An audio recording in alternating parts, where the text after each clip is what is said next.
happening by not saying it wasn't happening. Well, and Tony Khan said that they've worked him out and everything, and he's been in discussions, and now it's just finally official, yeah. And it's not really official because basically the report today, and I think it's just a Monday, hey, Ian, you got anything? Yeah, no, for sure. Because it's not a done deal, but it's trending that way. Well, like I said, it's been trending that way for the last week. I mean, come on. I mean, it's going to be a one-year deal for Tim Tebow to sign with the Jags. I mean, I think we've all been I guess once Rappaport tweets it and kind of sees it, everybody's like, whoa. But it's still not official. Mm-hmm. And, there's some conversation I think was going to happen after rookie minicamp. Mm-hmm. I think maybe Peter King said something about that today in his column. Mm-hmm. But I think it's happening. When does it happen? How does it happen? What does it mean? All those things. I mean, we've kind of discussed some of it, but Tim Tebow and the Jacksonville Jaguars are going to be a thing. I mean, that's going to be a thing. And, I did a poll last week. I think over 1,500 people voted on this poll, and I was a little surprised because Twitter's a place where I didn't think would really like the Tebow idea, and that's who was voting on this poll. Sure. And there's all different audiences. Like I understand people like I live on Twitter a lot, and some people that listen to the show live on Twitter a lot, but then there's a lot of people that don't. Well, there are different audiences, and Twitter's a different audience than, say, the people that might watch us on TV or always listen to us here on radio. That doesn't mean they're also on Twitter. Some people use Facebook. A lot of people use Instagram. Mm-hmm. There's just a variety of ways. A lot of people listen to the show and watch the show on YouTube, right? Mm-hmm. And we appreciate all those different platforms. But what I'm trying to get across is one platform doesn't mean they think the same way as the other platform. It could be like a different segment of people and thought and all that stuff. Well, I kind of thought the Tim Tebow people on Twitter would be negative about him coming to Jacksonville. At least the people that voted on my poll, it was like 62 or 63% said, yeah, I'm all for it. Let's give it a try. I was a little surprised by that. See, I'm not that surprised at all, just because whether it's Twitter, Instagram, I mean, wherever, like, nobody dislikes Tim Tebow. You'd be a fool. I mean, the guy is closer to, I think, heaven than any of us are ever going to be. It's the media scrutiny that came with Tim Tebow the first time around when we're talking about either he's going to come to Jacksonville or New York. Like, people didn't have a problem with the person. It was about how he was covered. Now, that's not Tim Tebow's fault. That's really the media's fault and just how society viewed him. I think now when we fast forward the conversation, he spent some time in minor league baseball. Time has elapsed, and now he's coming back to Jacksonville. I feel like people, I don't want to say they don't care, because they do care, because he's one of Jacksonville's own sons. But I don't think people really care about that media circus anymore, that media distraction, because it's not going to be like it was back in 2012. It's going to be different now. He's playing the tight end position. He's not playing the quarterback position. And when you have bigger stories like Urban Meyer, like Trevor Lawrence, with all due respect to Tim Tebow and what he's about, I feel like that takes a third wheel behind Trevor Lawrence and Urban Meyer. So once again, will some media scrutiny come? Will people have an opinion? Absolutely. That's just the power of Tim Tebow. But it's not going to be anywhere close to if he was going to be signing back in 2012 or whenever it was. Well, that's a great call. And I think there's an irony. I was just talking to our news folks because I'll jump out at 5 o'clock, probably do a TV story on this. And I think that, to me, is the ultimate kind of bookend story of Tim Tebow and the Jaguars. Is I so vividly remember, and I don't have the greatest of memories sometimes on these occasions, but I can remember being in that newsroom in 2012 when Tebow was essentially picking between the Jaguars and the Jets. And our newsroom was buzzing, and we're trying to get information. And we've got a couple of people thinking, hey, might go this way, might go that way. We're waiting on it. Then all of a sudden, well, I don't know if it was a national guy that broke it or if we just got word that it was the Jets, and it became less of a story because it wasn't going to be in Jacksonville. But at that time, you're on the heels of fever pitch Tebow mania, coming off the Broncos' success, right? Mm-hmm. Coming off the Gator National Championships. 10 years later, I find the irony of it to be, wow, it's kind of cool in a way. That people that like to tell stories and like storytelling. It's a decade later. Now he's going to end up back in Jacksonville for a little bit. Nothing wrong with that. But I do sense the same thing you just said. In 2012, there was this thought, and I'm not saying I agree with it, but there was this thought that Jacksonville needed Tebow to help turn the franchise around. if he could be successful at quarterback. Needed Tebow to sell tickets, right? Needed Tebow to create the buzz. Shad Khan's early stages of the hottest ticket in town. He did not turn his head to Tebow. He kind of liked the idea of Tebow, I think, back in 2012. Well, you fast forward to 2021. This is a Jacksonville Jaguars organization that now does have Trevor Lawrence, has Urban Meyer, has a lot of excitement, momentum. And I think Tebow getting signed will be just a piece of the puzzle, almost footnote-esque. But it certainly won't be a big part of the pie. The big pieces of the pie are Trevor and Urban. That's what's going on now. That's why there's excitement in Jacksonville. Trevor and Urban. Boom, stops. Now, Trevor, Urban, Tebow become a nice national story. You talk about it. NFL Network talks about it. ESPN talks about it. Judy Bautista just tweeted about it. You know, you'll get that. And there's nothing wrong with that. From a marketing standpoint, from a buzz standpoint, I welcome it. I like the buzz around Jacksonville. I like when people are talking about the Jaguars. And I think the fan base likes when people are talking about the Jaguars. And I really don't think this has much negative effect. I think it's very low risk on the Jaguars' part, Urban Meyer's part, and even Tim Tebow's part. And there might be a little reward to it, although I don't think the reward is even that high. I think the reward is, hey, they're light in the tight end room. You could get a Taysom Hill-esque kind of gadgety guy, potentially. And you could also, you don't want that, but I'm just saying you could. And you could also get, from a cultural standpoint, I think bringing a guy like Tebow into your locker room can't hurt you. So I think there's a lot of things that are fine this time, but you're right. It's totally different than it was. Like, the circumstances are totally different than 9-10 years ago, where this becomes more of the side story than the main story. I think even in Jacksonville, as big as Tim Tebow is. Do you want to see him run the Taysom Hill gadget stuff? You can run the Taysom Hill gadget stuff without taking Drew Brees out of the game. Taysom Hill did more for the Saints than just take Brees out of the game and run the football. I mean, there were times where were you okay with Laviska Shenault getting in the backfield sometimes? That's a cool thing, right? I mean, if Tebow's lined up in the backfield instead of at tight end, is that an okay thing? Why not? I'm saying if Trevor Lawrence comes off the field and Tim Tebow goes in, then I got an issue with it. Yeah, I know. You've been very consistent with that. I'm not that far down the road with it. I just think... Well, we better get there, man, because Tim Tebow just signed a contract with the Jacksonville Jaguars. He Jaguars. hasn't yet, so okay. Wait another week until we make it official. In a few days. But I don't trust Ian Rappaport as much as you do, obviously. But we're talking about it right now, aren't we? The bottom line is you can do things with Taysom Hill that doesn't necessarily involve you taking Drew Brees out of the game. They decided to use him in that role more often than not.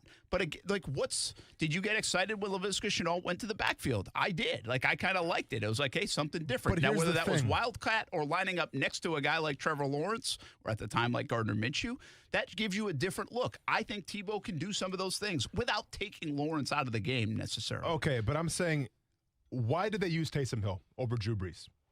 Legitimate question. Running threat? Exactly. Drew Brees is not a running threat. Not at all. Would you say Trevor Lawrence is a running threat? Yes. Okay.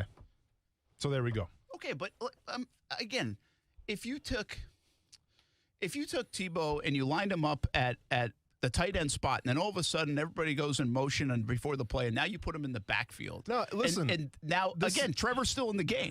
I'm saying you can do those kind of things. What I'm talking about is if Trevor Lawrence comes out of the game and Tim, this is what I've been very adamant about. Sure, go ahead and run a gadget thing. Go ahead and run a jet sweep with Tim Tebow. I literally don't care. What I have an issue with is if Trevor Lawrence comes out of the game and Tim Tebow goes in and they run some kind of Taysom Hill-esque, which Drew Brees did a lot of. I mean, we saw Drew Brees in the sidelines how many times? Quite a bit. That's what I have the issue with. 41-year-old Drew Brees, yes. Okay, that's what I have the issue with. If you want to run a Wildcat or whatever, then so be it. That's fine. But I'm saying if we're talking about Trevor Lawrence coming out of the game so they can run a gadget play with Tim Tebow, that's where I have the issue of. That's fine. Let's have that issue in September. I think you're getting wrapped up in that concept a little bit too much. You can still do different things with different players. And Tebow gives you an opportunity, maybe, I'm thinking in Urban Meyer's mind, to do some different things. That doesn't necessarily mean you got to take Trevor Lawrence out of the game and Tim Tebow's now throwing on 3rd and 8. There were times that Taysom Hill would throw it on whatever down it was, 2nd and whatever, and their design was to throw it. I don't see that in this case. I see more Laviska Shenault that can throw it a little bit. Yeah, I mean, there's a threat of throwing it with Tebow. Like, there is certainly that threat. It's just the question, who's faster, Tim Tebow or Trevor Lawrence? Or is it pretty comparable? Yeah, that's a good question. I would think probably Trevor Lawrence is. All right, then. Who has the better arm? Trevor Lawrence. Okay. Well, who's going to run over people better? Tim Tebow. I mean, do we need... Okay, and that's fine. They can go get Cam Newton if you want to run over some people. That's fine. But my point is we can talk about it right now because, once again, I won't buy 100% into Ian Rappaport. I won't buy 100% into what Dilla says, whoever else says anything. I won't buy 100% into it. But let's just assume right now that Tim Tebow in a week signs the contract with the Jacksonville Jaguars and he's the tight end. Okay. In the back of my mind, I see what Urban Meyer does on offense, the gadgets that he runs, and I'm going to go to, okay, there's more to Tim Tebow than just playing tight end. Because if that was the case, you traded Josh Oliver for what? Literally nothing. Yeah, didn't even give him a chance, but you're going to bring Tim Tebow in for what? Just to play tight end? I think there's more to it than that. I do too. So I'm just saying. I mean, I think it warrants talking about because what else are we going to talk about in the summer? Yeah, well, I think I think it will warrant talking about as well. First, there's a couple of things that will make it even more warranted, and that is he's got to look good enough to make the team, right? Sure. Because we're talking about a time frame when you have 90 players on a roster and not 53. So you got to tell me he's one of the best 53, and I still think that's a big-time long shot for Tim Tebow at this position. And you know me, I've said it before, there's an appreciation about Tebow and that he's willing to fail. You know, because there's not a lock. I don't care if you know Urban Meyer or your neighbors with Urban Meyer. There's not a lock that he makes this roster if this doesn't go well as what they think it could look like in practice. But then how do they use him in some of their practices and whatever else that they're running out there, mandatory mini camp, you know, and then we get to August. Yeah, I think there'll be some debatable times, like should they take Trevor Lawrence out of the game? I just don't see it in that role. I feel like this is more Laviska Shenault, which we made a bingo card about. Sure. But with a threat of throwing because he played quarterback at one time. But I'm looking at an athlete now in Tebow that hasn't really thrown a football competitively in a long time. I'm not sure how much I'm trusting that. But I do think from special teams, from maybe tight end, maybe different looks, maybe even a somewhat of a fullback role on short yardage situations if you need somebody to lead the way. I mean, you can do some fun things, I think. I think that's what Urban Meyer will have in mind, and he's the offensive whiz, not me. So I don't know where his mind is, but I got to believe he welcomed this opportunity because he had some things in his playbook that were like, I think this could work now. After watching the NFL, after watching a guy like Taysom Hill, after watching some of the college guys and how they are used in a versatile way, I think that's where he's going, but maybe not to the extent. In my mind, I haven't got my mind to the extent that Trevor Lawrence is coming out of the game. It's worth bringing up that it could happen. Absolutely. I just don't know if that's how I see Tebow utilized yet. I don't feel that way. How many tight ends does a team usually keep? Usually 4. Okay. It depends on the fullback position sometimes too, but usually 4. Well, and I don't think this team's going to be really using a fullback in this Urban Meyer spread. Well, especially with this kind of move. Like, you could use Tebow, you can use Manhurts, you can use Farrell. So a lot of teams now put that tight end in the backfield to do that. Yeah, so this is my point. Okay, so let's assume that you keep 4. That's pretty standard. I don't think they're going to go 3. Let's keep 4. So you got Chris Manhurts, who you just signed. You got Luke Farrell, who you just drafted. Yep. You got James O'Shaughnessy, who I mean, if he's healthy, he's going to make the team. Your best pass catcher right now. Correct. And then Tyler Davis, or are we not? Yeah. And then Tyler Davis. So that's 4 right there. So then, okay, if I name those 4 names right now, can Tim Tebow beat those guys out in training camp? And if everyone's healthy, I think it would be hard. I do too. But once again, if we throw in the caveat of, okay, maybe he's not going to be the top 4 tight ends on this team, what else can he do? I mean, is it justifiable for keeping him as like a personal protector in the punt team? I don't think so. So then it begs the question, well, if he's not going to make the team just as a straight-up tight end, what else can he do? And that's where my theory of, okay, he can run the gadget things from the quarterback position. Yeah. So that's why I'm so on it, because I'm trying to figure out how is he going to make this team? Because as a straight-up tight end, going in during the regular season, getting reps, I think it's hard to do. Now, maybe Tim Tebow's the reincarnation of Travis Kelce. Who knows? But just from what I know right now, I think it's hard for him to make the team just from the tight end perspective if everybody can stay healthy. So that's where the whole gadget thing comes into play for my mind. If I had said this, I'd say Tebow's going to play a little bit at the tight end. He can block a little bit there. He might be a threat in the passing game to some degree, but not a major threat. Not talking Travis Kelce and Waller and those kind of guys, obviously. He can play a little fullback for you in short yardage situations, and he can also play special teams for you. Is there value for a player like that? If I say, hey, short yardage situations, special teams, and even some tight end. And I'm not saying you got to almost take it's hard to do, right? You got to almost take Tim Tebow's name out of it. But would there be value in that player that can do that? You already mentioned the tight ends. Those guys are going to have to play some special teams as well, right? Will they block in the – can they do the same thing? Fair question. So I think there's value in the idea of it. I just don't know if he's the best guy for it. Yeah. Right? Because they might already have a couple of those players. It was what's his name now? Was it who caught the touchdown against the Bills? Tight end. When? Like, what game? 4th and 1. Come on, folks. Tight end, Jaguars. Caught the only touchdown. Bills game. The name's on the tip of my tongue. Notre Dame. Tyler Eifert? No. Oh, that was way off. In this then. playoff game. Oh. Ben. Koyak? Koyak. Thank you. Got you. Gosh, I don't know where we're going with that. Okay, I got you. But there's only been one playoff game in Jacksonville in like the last 50 years, listen, okay? Well, first you there's said, been one touchdown in Jacksonville in like the last 50 years. Hey, man. First you said who caught the touchdown against the Bills. I don't know. And then you started to narrow it down to the playoff game in Jacksonville. Ben Koyak. But Koyak at times would go back there and be that fullback guy, right? So, again, even the Jags have done it in recent history. He wasn't much of a threat in the passing game, although he did come up with that big play and should live in Jacksonville Jaguars history and lore, even though I just forgot his name for the last couple moments. But I wonder. I don't know how much of this is Urban Meyer's vision, Urban Meyer's ego, Tim Tebow's want. Yeah. I don't know. I don't know where that lies. I've heard different things. I've heard, hey, Urban Meyer kind of stoked this idea. I think from my perspective, I've always thought, it's probably Tebow just saying, give me one more chance at 33 years old. I think I can do this. I don't want to hang up the athletic shoes yet. Yeah. Right? And I can do this. I didn't want to do it 10 years ago, but I can do this. So I guess give me a play. Give me a play that would be interesting, innovative, that would be worth having Tebow on the field for. They'd say, like, with a skill set of his, would have value. It would have to be him playing the quarterback out of a Wildcat. Like, that's the only thing that comes to mind for me. I mean, I can't. Yeah, because, I mean, you're not going to run, like, a fullback dive. I don't know. Like, this is just my point. It's just, I'm trying to visualize how he makes this team.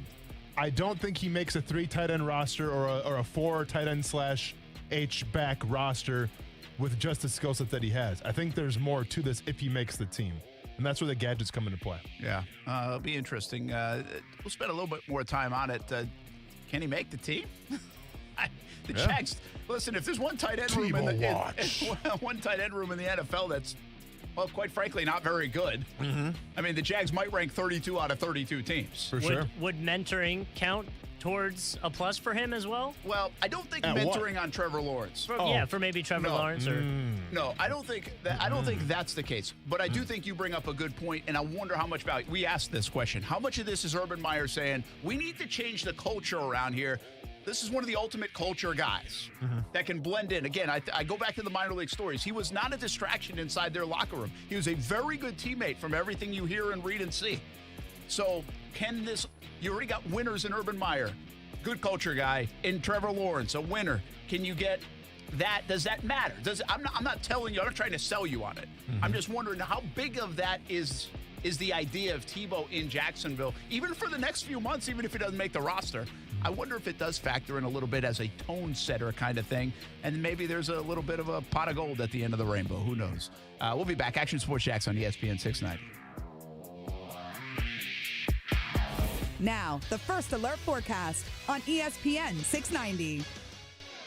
Today, partly sunny, hot, and more humid with a late day shower and storm will rise to around 90 degrees, then drop down still warm tonight into the upper 60s with a few early showers, but otherwise mostly cloudy skies. From the First Alert Weather Center, I'm meteorologist Alyssa Pedjig. The Weather Center is brought to you by Beard's Diamonds, where you get the lowest diamond price guaranteed or your money back. CGC Water has been telling you if you're not filtering your water, you are the filter. Still not a believer? Well, you can believe me. My family has been a happy CGC Water customer for 4 years now. Customer service is tremendous. We got our water tested. We were told about our options in financing in detail. No pressure, just information. Installation was quick, and the CGC team was there every step of the way. And we absolutely love it because it works. Heck, I even think my coffee tastes better because of it. And I love my coffee. A Kinetico system from CGC Water removes up to 99% of contaminants. That's clean. Schedule your free water test today and ask how you can save up to $500. CGC is still taking extra precautions with in-home visits and continuing to follow CDC guidelines. Financing available with approved credit. Call 904-552-1242 for details or visit cgcwater.com. Serving Northeast Florida and Southeast Georgia. CGC Water Treatment, your local independent Kinetico dealer.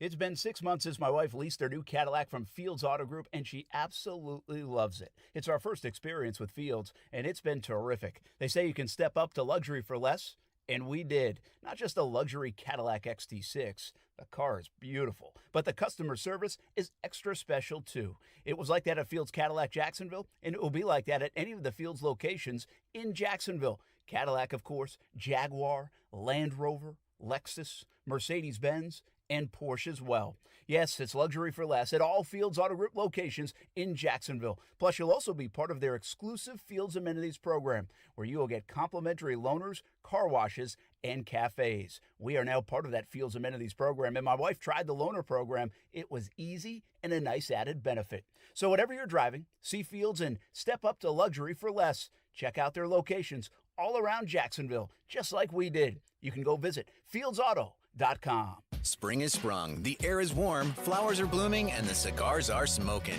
Cigars are smoking? That's right. Springtime means Stogie Fest at Aromas. A limited number of tickets are still available for the annual Stogie Fest event. Stogie Fest 2021 is May 14th through the 16th at Aromas off Southside Boulevard. Stogie Fest is for the cigar aficionado to the most occasional smoker. Join Action Sports Jacks at Stogie Fest Friday, May 14th from 3 to 6 p.m. for your chance to win a pair of Stogie Fest VIP tickets. Stogie Fest 2021, May 14th through the 16th. We should always be looking at our finances, but 2020 made my family take an even closer look, a bit more of a deeper dive, and it might have done the same for you, even into the world of retirement. Although that's a bit down the road for me, it might be closer for you, and your plan should already be under a microscope, and you have to lean on the experts to help guide the right plan. My friend Mike Lester with Talon Wealth Management is the perfect partner. He will provide a complimentary analysis and a plan for you. Call him at 904-515-5000 or visit guardingyournestegg.com. That's 904-515-5000 or guardingyournestegg.com. Mike will give you the guidance you need as retirement gets closer. He can help you convert company plans to private plans, a move that might give you higher returns and more options. You've earned the money. Now make sure you are ready for whenever retirement will be. Call Mike Lester at Talon Wealth Management, 904-515-5000. That's 904-515-5000. Or visit guardingyournestegg.com. For the ones standing guard. For the eagle-eyed. For the knights in shining armor. And for all those who support them. We are Grainger, your experienced safety partner. Offering supplies and solutions for every industry. Committed to helping keep your facilities safe and your people safer. Call, click Grainger.com/safety, or just stop by. Grainger, for the ones who get it done. Where else can you get luncheon, brunchin', boozin' specials? Only one place, at Culhane's Irish Pub at Atlantic Beach and on the South Side. It's as Irish as you can get, owned by 4 Irish sisters. And they've got fish and chips, of course, shepherd's pie. Go today for lunch or dinner. Eat in, order out. Culhane'sIrishPub.com for the full menu. And try the new 5 Sisters vodka at happy hour. Luncheon, brunchin', boozin' specials, and so much more. 2 locations, Atlantic Beach and the South Side. Culhane's Irish Pub, Irish Sass with 5-star class. The biggest names in sports, coming to your mornings. Cleveland Browns head coach Kevin Stefanski. Kevin, there are so many expectations about Baker Mayfield coming into this season, but what impressed you most about him? One of the things I love about Baker is how he works. He's a gym rat. He grinds. He wants to be great, and he understands that there's no secret. You can't snap your fingers and it just happens. The biggest names in sports every morning with Keyshawn, J. Will, and Zubin on ESPN Radio. Listen to ESPN 690 anytime, anywhere, on any device. Whether you're at home or on the go, get the latest on the Jags, FSU, the Jumbo Shrimp, and Action Sports Jacks on Odyssey.com. That's AUDACY.com or on ESPN690.com. Brent Martineau. This is an email. Why is WWE Wrestling not being shown on Friday night? Austin Lane. Thank you very much. Read it right now. Read it right now. This I could be just for me. did. Why is WWE? That's it. That's why I thought. I don't know. I mean, Ronan's only 5. I don't know how many sentences he can make. Smart kid. Somebody might have proofread it for him. Action Sports Jacks on ESPN 690. Well, obviously that's important, but that's not my focus right now. My focus is to learn the offense, keep getting better every single day, do what I can with the guys around me. And I think the rest takes care of itself, in this position, the coaches want to play the best player, and that position's got to be earned. I got to go in there and I got to make sure I do what I'm supposed to do. And, that'll take care of itself.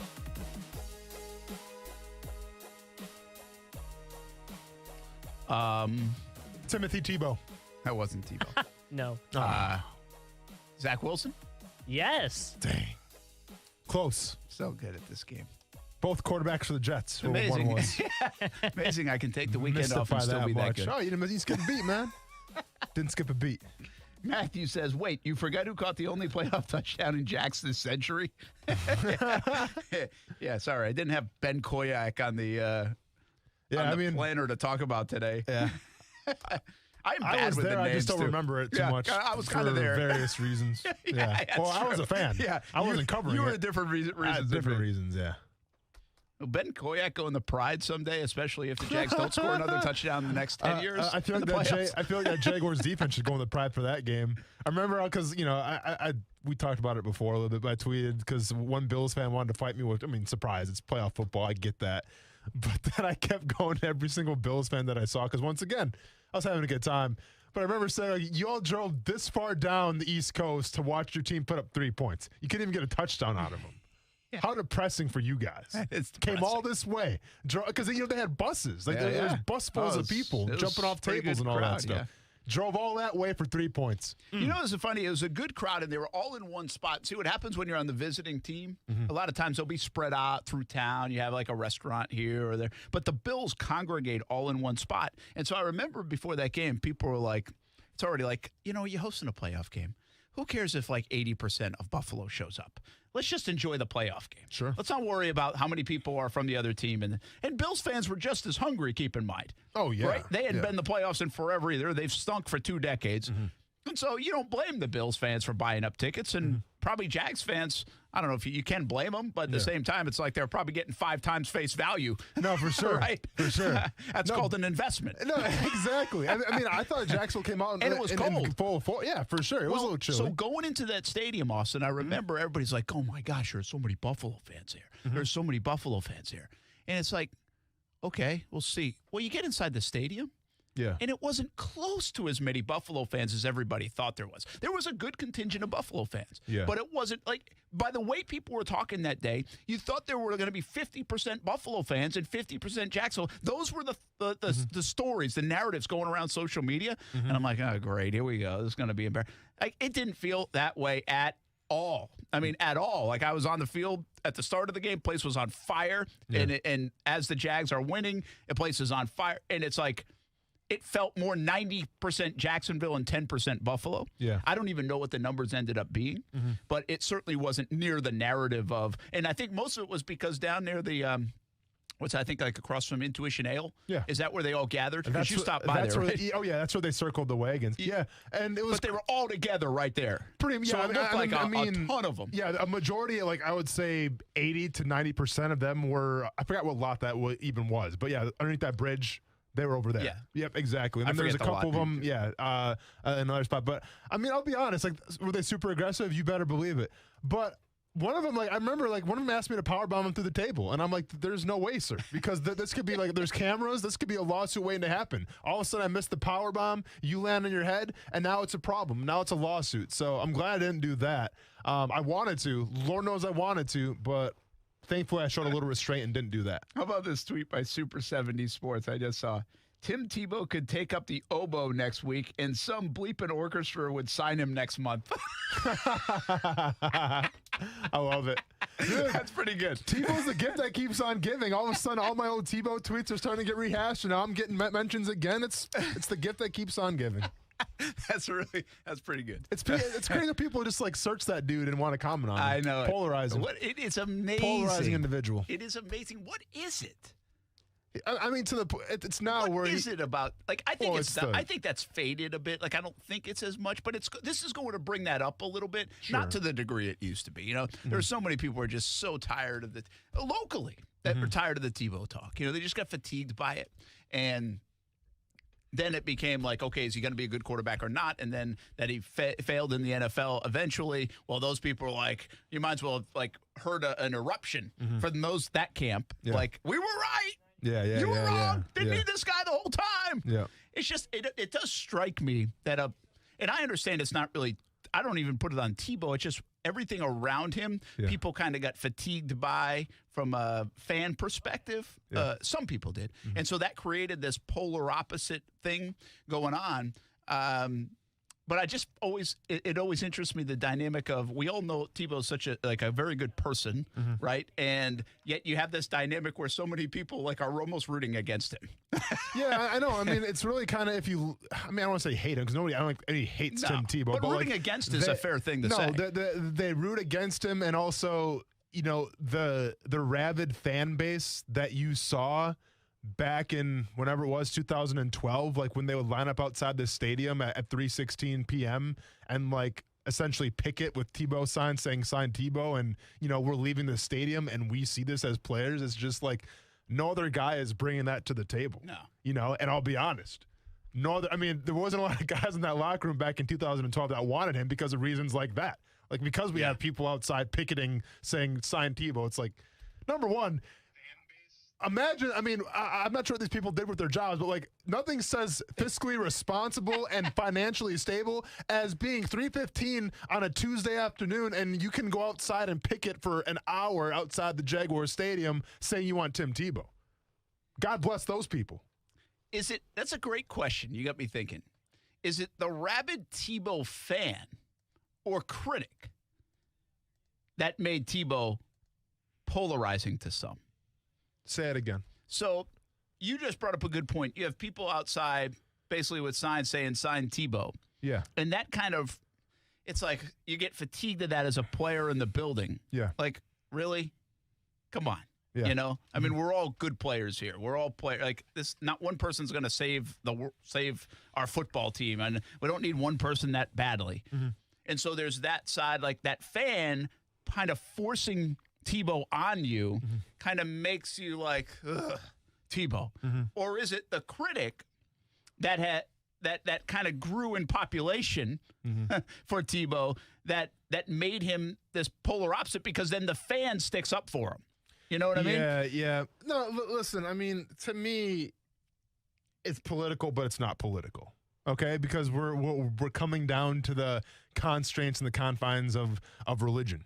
Right. And people are super, support that, or some people find that if people get in their face about it, some people get offended by it. Right. And we see this all the time on any kind of social media platform when it comes to religion-based topics, whether it's just a discussion or whether it's in politics. There's two sides and there's not really a gray area. And I felt once again, I think Tim Tebow kind of brought a little bit of that. Now, and I can't say this enough, Tim Tebow did nothing wrong. Guy is just staying true to who he is. Just speaking his truth, living his truth, more power to him. No issue with that whatsoever. But once again, anything with politics, there's two sides to the argument, right? There's people that want to support him and go out of their way to support him to almost where it's maybe a little annoying. Yeah. Then there's the other side of people that got a problem with that. I think both to extreme levels. I think now, if we see the landscape, and hopefully I'm correct here because I would hate to see this go down again. But I think now people have come to the terms of, okay, let Tim Tebow do his thing. I support it. I like him as a person. And let's move on with our lives and let's see what he can do at the tight end position. Yeah, and I think most people are there. I agree with you. Yeah. I think that's fine. Mr. Pico Boulevard brings this up. He says, I'm just worried the minute Trevor struggles, the fans are going to clamor for Timmy to quarterback. And see, I don't know if he's joking by saying that or not, but I don't think that's the case at all. No. Do you? Well, no. Maybe you do. I'm just telling you, I don't think so. I think there is so much. First of all, we know Tebow didn't work out in the NFL as a quarterback. Sure. I think there was a time where it's like, okay, but should he be given more of an opportunity? Or you could fight for did he get enough of an did he do enough? I mean, was that a fluke? Like, people could make those kind of debates, right? And I think people did for a while. Well, it's been like what? I mean, some 5-6 years since he's been in the NFL, right? More than that, maybe. And so I don't think people are like, well, he could, maybe, wink, wink, he can play the quarterback. And plus, Trevor's ability to play the quarterback position, everybody knows, and this guy comes in so ballyhooed as a prospect. Like, I think that's why this works okay, because I don't know if there's a fan out there that's going to clamor for Tebow to play quarterback after Trevor throws an interception. Now, C.J. Beathard was the starting quarterback of the Jags and you did this? Sure. Maybe. Yeah. But not with this situation. See, but I just remember, the reason why I'm hesitant to say I 100% agree with you, because I remember back to 2012 when people were clamoring for him to sign in Jacksonville. And I get it. He won a playoff game, all this stuff. Yeah.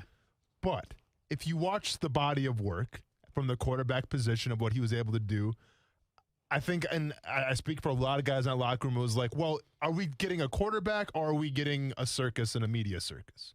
Right? And I think people that were cheering for Tim Tebow, maybe they wanted that. Maybe they, like you said, put butts in seats and all this stuff. Okay, but this is the National Football League. This isn't Jackie Moon trying to run the Flint Tropics. All right? If that's a little reference in case you Google it if you don't get it. Thank you. Yeah, you got it. Kuz, you got that one? You know what Jackie Moon is? I love that one. What does he say? Everyone quiet when the bear escapes? Yeah, exactly. Because there you go, when the bear escapes. Yeah, I mean, that's what it seems like. It's almost like a sideshow where, hey, we got to sell tickets. Well, you're the National Football League. If you win games, you'll sell tickets, okay?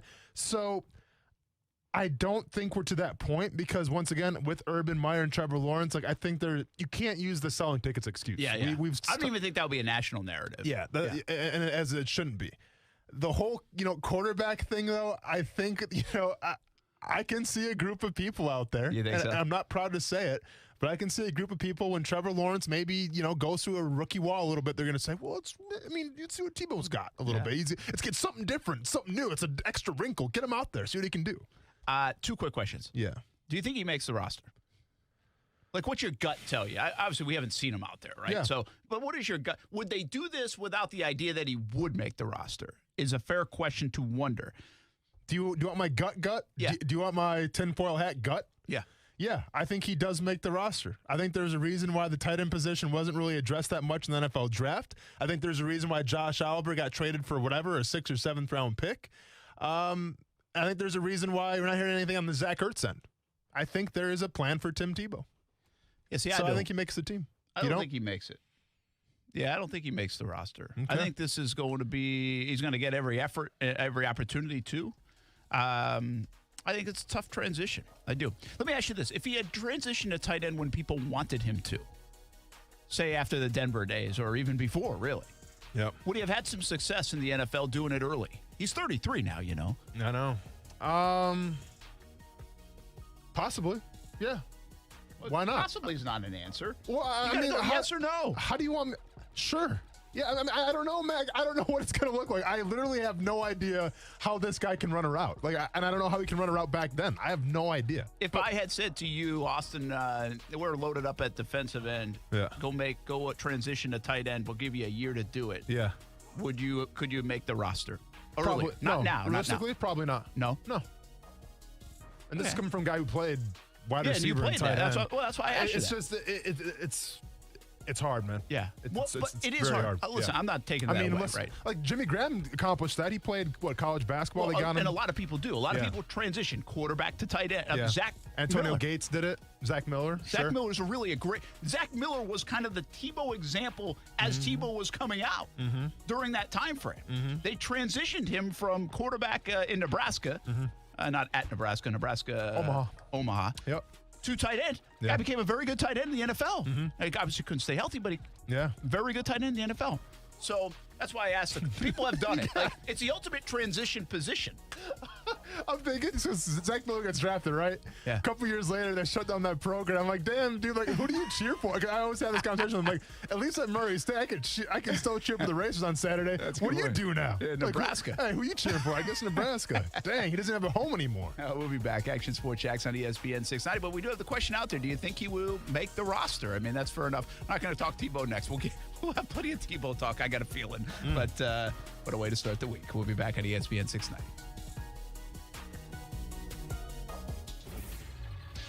ESPN 690 Sports Center Update. Good afternoon. I'm Justin Kuzart. Is it officially Tebow time in Jacksonville? According to a report by Tom Pelissaro and Ian Rappaport, the Jags are planning to sign the quarterback turned tight end to a one-year deal that could be official next week. Here's Ian Rappaport on the news. Nothing is done yet, but this is expected to be official in the next week or so. You know, has such a close relationship with Urban Meyer, Tom. This makes a lot of sense. Tebow will have the chance to make the team, to make an impression, and we will see where this goes for here. The Jacksonville Jumbo Shrimp saved themselves from having a losing weekend, winning on Sunday 7-9 over the Norfolk Tide. They did lose Friday and Saturday. 2-2, the pitch.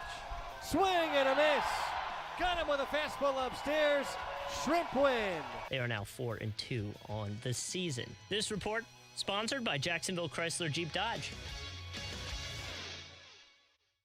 Shred your goals this year with the new Metabolism Boost Banana Passion Fruit Smoothie from Smoothie King. At only 240 calories and 14 grams of protein per 20 ounces, this crave-controlling meal smoothie has non-GMO whole fruits, naturally derived caffeine, and absolutely no syrups. Or try strawberry pineapple or mango ginger. Start your healthier habit and order online at smoothieking.com. Now for pickup or delivery at any of the Jacksonville area locations. Smoothie King, rule the day. Oh, boy, you have that look on your face. That grumbling Greg face. Boss asking you to do work? No, I don't think it's unreasonable to ask somebody to work at work. That's why we switched to Peak Push to Talk. Yeah, Push to Talk is back. Connect instantly to anybody, anywhere in the country. Boop. Get used to the boop. And working at work, too. It's kind of the thing we do.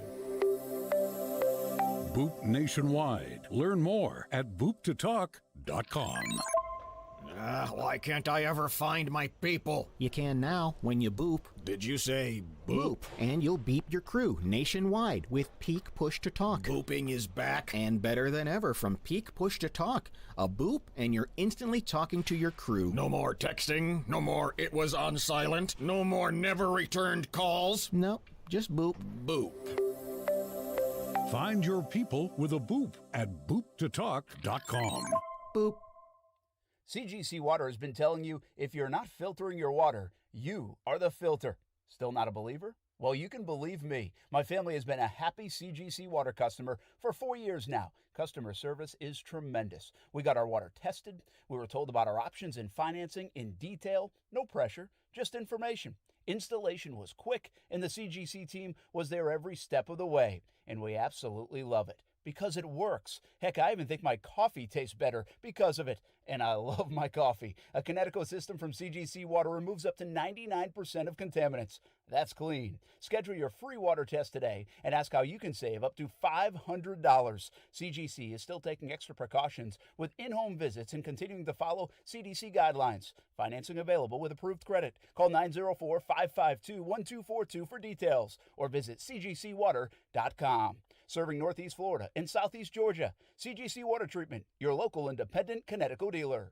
We should always be looking at our finances, but 2020 made my family take an even closer look, a bit more of a deeper dive, and it might have done the same for you, even into the world of retirement. Although that's a bit down the road for me, it might be closer for you, and your plan should already be under a microscope. and you have to lean on the experts to help guide the right plan. My friend Mike Lester with Talon Wealth Management is the perfect partner. He will provide a complimentary analysis and a plan for you. Call him at 904-515-5000 or visit guardingyournestegg.com. That's 904-515-5000 or guardingyournestegg.com. Mike will give you the guidance you need as retirement gets closer. He can help you convert company plans to private plans, a move that might give you higher returns and more options. You've earned the money. Now make sure you are ready for whenever retirement will be. Call Mike Lester at Talon Wealth Management, 904-515-5000. That's 904-515-5000 or visit guardingyournestegg.com. Smoked for hours, served in minutes. Now that sounds like good barbecue, and it is at Willie Jules in St. Augustine at Murabella Crossing. Open 7 days a week. It's old school barbecue. Trivia night on Monday. Kids eat free on Wednesdays. Check out the Willie Jules app and catering for all of your events. Visit williejules.com and visit Willie Jules at Murabella Crossing in St. Augustine. Old school barbecue, smoked for hours, served in minutes at Willie Jules. The Wendy's restaurant in your area has issued a major bag alert. Major bag alert. The bacon double stack is back in the biggie bag with fries, nugs, and a drink, all for just $5. The following are to be expected: joy, disbelief, inability to think about anything else. This deal is effective immediately, and it's only at Wendy's. Major bag alert. Bag alert. Major Biggie bag includes 4-piece nuggets, small fry, and small drink. U.S. price and participation may vary.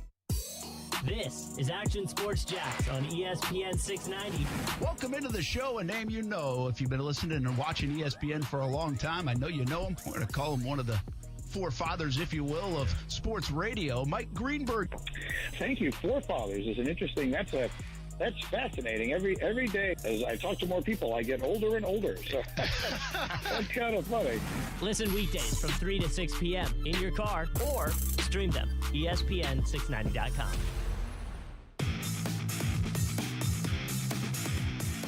Just to test my speed up against, world-class athletes like this. Like I said, man, just had the opportunity to come out here and run against these guys was just a blessing. Yeah, you weren't afraid of the risk of what might happen in terms of just your profile and just your speed on the field, which we all love to see. Why were you not afraid to risk it? Because I'm a football player and an athlete first, and a man of God. So, I just do things because I want to do it.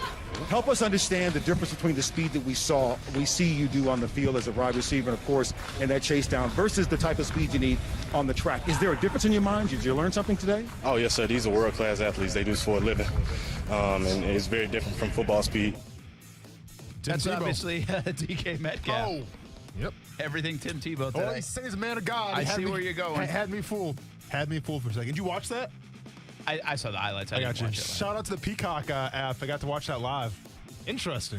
So what's your overall take on DK Metcalf running that? Are you, Fast. super impressed? Yes. Big time impressed. You know what's amazing about it is the fact that he's 6'4", 235, I think is what DK Metcalf is. Ridiculous. And you look at him next to, a sprinter. Yeah. And it looks like he's in the wrong event. Yeah. He should be in, the discus or something. Yeah. The build of a sprinter versus that of DK Metcalf, which I wouldn't even say a wide receiver because he's built differently than so many wide receivers. Yeah. But that's what was so impressive. So obviously 10.37 is crazy fast. Blazing. It was impressive what he did. And I go back to the question, like I said last week, man. I think if more of these guys trained to do something like that, they would. I'm not sure every one of them. I'm not saying even DK Metcalf or a Tyreek Hill, but I bet there are some folks in the NFL that if they train diligently for a year or so, that they could really compete at that level and make a run at an Olympics. I'm not saying they would be better than the people that do it all the time, but I think they'd be right in that conversation. It sucks that there's not an indoor Olympic track event because I wonder what a 60-meter yard dash would be because they don't run an indoor circuit. Because the first 60 meters, he was pace for pace with everybody else. And then obviously he kind of lost the breakaway speed a little bit, but I was very impressed by DK. And obviously that they hyped this thing up the entire event, even to the fact that when the race was finished and they talked to the winner of it, DK Metcalf was standing right next to him, literally in the winner's circle because they had to interview him as well. So I think it opens up the possibility to have more athletes do this and kind of crossover stuff, pending nobody gets hurt. The minute somebody gets hurt, then it's game over. It's over. And that's it. Thanks for coming. But I thought it was a great showing by DK Metcalf. I think he proved a lot of people wrong because people want to be critics about it. But it just shows you there's a difference between being a world-class football player with speed and a world-class sprinter. Real quick, I was talking to Bachman about this, and he brought up an interesting point. You know, how, we had the beach volleyball thing, and Edwards got hurt. They never did that again around the Pro Bowl. Oh, yeah, and they've done other things. They don't want guys getting hurt. It makes a lot of sense. The Pro Bowl is a joke right now. They do have those passing contests sometimes that are fun to watch for people. Seriously, do you think it would be entertaining if you got just 10 heats of NFL players running the 100-meter dash? Would you sign up for a couple hours to watch that? When Bachman was here one time, we talked about this. And my whole premise is that we want to see who the fastest guy is. We want to see who the strongest guy is. So, put, I don't know, $1 million to the winner, let some of it go to charity, and have a 40-yard dash event. Have a bench pressing Or even event. the 100. I mean, the 100's obviously the standard or thing. the 100 too. 100 meter, right? Yeah, I mean, whatever you want to do. For sure, do the 100 meters because these you want. guys do that anyway. They train like that, so it's not out of the ordinary. For sure. But, so have the bench press competition. Have the 100-meter dash. Have the quarterback challenge. See how long a quarterback can throw it. Have those competitions because we want to know who has the biggest arm. I'm not sure. Does Josh Allen? I don't know who has the biggest arm. Is it Aaron Rodgers? Is it Patrick Mahomes? Yeah. Is it Josh Allen? Let's find out. Trevor I don't want to watch Lawrence. him play. Trevor Lawrence could be. I don't want him play dodgeball during the Pro Bowl. I want to see who the biggest, fastest, strongest is. Let's go. Yeah. And it's just specifically the 100 meters is an easy watch. It's a fun watch. And you could do 10 heats of it. Yeah. And then get down to, or 8 heats of it and get the top 8 guys and then go. Absolutely. And you could make it an hour. It'd be recorded, but it'd be like an hour TV of it. Yeah. I think it'd be kind of fun. I bet and somebody also eventually, very low risk injury. right? Right? I know, but eventually somebody gets hurt. I feel like they do. Well, you do it in I don't know, April or May or yeah. No, for sure. I don't know when for you sure. do it. It's a full year of the But NFL. I want to see who has the biggest arm in the NFL, don't you? Aren't you curious about that? Yeah, it would be. Not like it matters, but Yeah. just to say. Yeah, I guess they just don't want to put them in there, like home run derby, right? I mean, yeah. Let's get Submarine Mike real quick before we hit the top of the hour. A little Iceman chatter as the Icemen are trying to chase down Orlando for that 4th and final playoff spot. What's happening, man? And Indy's right there too. They could catch either one of them. And Indy has been playing like poo-poo. So, but the Icemen have been playing very well. They have. And why I'm calling. So listen, when I say this with all respect to the Duval chant. Okay, but I'm gonna give you an example. Saturday night, someone yelled Duval at the game. 10 seconds later, Wheeling scored. A couple minutes later in the game, someone yelled Duval. 10 seconds or 15 seconds later, Wheeling scored again. That was the one game they lost this weekend. Now, Wheeling did score 8 goals that game. Right. I am not superstitious, but I am a little stitious. And it seems like every time someone comes to a game and they're maybe new, and listen, folks, we want you to come and have fun. And I don't speak for anybody but me, okay? I just want to make sure everybody understands that. But please, we have all sorts of chants. You can scream and holler. You can yell, you suck. You can whatever you want without cussing. But just please no Duval, guys. I'm asking politely. It's my superstitious nature. I'm just hoping you could help us make the playoffs. Hopefully that works. Put it on the whiteboard, man. Maybe that will change things around, change the karma. I've done that, but not everybody comes to every game. So I'm trying to reach the masses, and I'm asking respectfully. All right, Icemen are home, by the way. Friday, Saturday, and Sunday. Again, go check out the Jacksonville Icemen. Submarine Mike will be there. Thanks, man. We appreciate it. We're going to run to the top of the hour. We'll be back. More football talk, 4 o'clock, coming up on Action Sports Jacks on ESPN 690. I'm Clayton Bromberg, the president of Underwoods. From now until May 15th, we're holding our big diamond sale, and now's the best time to buy a quality diamond of a carat or more. Here are a few reasons. First, because COVID-19 still has our diamond cutters partially closed, almost all of the diamond trade is looking for distribution. Our diamond cutters asked us to house their inventory of big diamonds so they could both sell them from here and distribute from Jacksonville. But most importantly, that allows us the ability to sell from their vast stock at brokerage prices you have to see to believe. All of these diamonds are graded for cut, color, and clarity and have independent laboratory grading reports from the most respected labs. Now, along with this vast collection of big diamonds, we put all of our own meticulously selected loose diamonds and engagement-style rings on sale at prices from 3% to 25% off, including Forevermark diamonds. We also take trade-ins. But remember, this sale ends May 15th at Underwoods in San Marco, Avondale, and the shops of Ponte Vedra. Don't paint, don't vinyl, go Rhino Shield. Never paint your house again. Rhino Shield. Hey folks, living in Florida, we don't really worry about the seasons except for one, hurricane season. And since your home is your most important asset, protecting your home with Rhino Shield against harsh Florida weather is good for your house and it's good for your budget. As the saying goes, an ounce of prevention is worth a pound of cure. And when it comes to your house, those cracks in the walls will cost you thousands if not repaired. Rhino Shield waterproofs your home with a coating that's 13 times thicker than box store paint. It reflects 97% of harmful UV rays, has a Class A fire rating, is salt air corrosive resistant, contains the highest quality ceramics, and of course it comes in any color. Plus, with our 25-year warranty, you get a non-prorated 100% transferable warranty that guarantees against chipping, cracking, and peeling. So call 904-519-5055 or visit rhinoshieldjacks.com and protect your house and your budget. So you'll never have to pain again. Call Rhino Shield today. It's time for some straight talk. Sure, saving money feels good, but cutting your wireless bill in half? That feels really good. Like walk-off home run in the 9th inning kind of good. Okay, maybe not that good, but pretty darn good. With Straight Talk, you can get 25 gigs of high-speed data for $45 a month, up to 50% less than the other guys. Plus, no contract. All on America's best networks. Why pay a whole lot when you could pay half? Straight Talk Wireless. No contract, no compromise. Get in the zone, AutoZone. Welcome to AutoZone. What are you working on today? Your car in need of a cleaning? We've got you covered. We have all the wash and wax products you're looking for, from interior to exterior cleaners. They'll help you freshen up your ride inside and out, while keeping it protected from dirt and grime that can damage your car. And you can get everything you need even faster. Just order online at AutoZone.com and choose free same-day store pickup. Getting your job done just got easier. Restrictions apply. Get in the zone, AutoZone. Spring is sprung, the air is warm, flowers are blooming, and the cigars are smoking. Cigars are smoking? That's right. Springtime means Stogie Fest at Aromas. A limited number of tickets are still available for the annual Stogie Fest event. Stogie Fest 2021 is May 14th through the 16th at Aromas off Southside Boulevard. Stogie Fest is for the cigar aficionado to the most occasional smoker. Join Action Sports Jacks at Stogie Fest Friday, May 14th from 3 to 6 p.m. for your chance to win a pair of Stogie Fest VIP tickets. Stogie Fest 2021, May 14th through the 16th.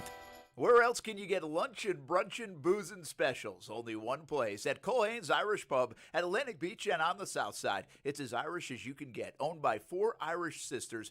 And they've got fish and chips, of course, shepherd's pie. Go today for lunch or dinner. Eat in, order out. Culhane'sIrishPub.com for the full menu. And try the new 5 Sisters vodka at happy hour. Lunch and brunch and booze and specials and so much more. 2 locations, Atlantic Beach and the South Side. Culhane's Irish Pub, Irish Sass with 5-star class. Isn't done yet, but the Jaguars are expected to sign Tim Tebow to a 1-year contract as a tight end. That would reunite Tebow with his former Florida Gators coach, Urban Meyer. The deal could be finalized this week or next. Mets ace Jacob deGrom will go on the injured list with tightness on his right side. An MRI showed nothing serious. As dominant as deGrom is when he's healthy, he has not thrown a no-hitter yet.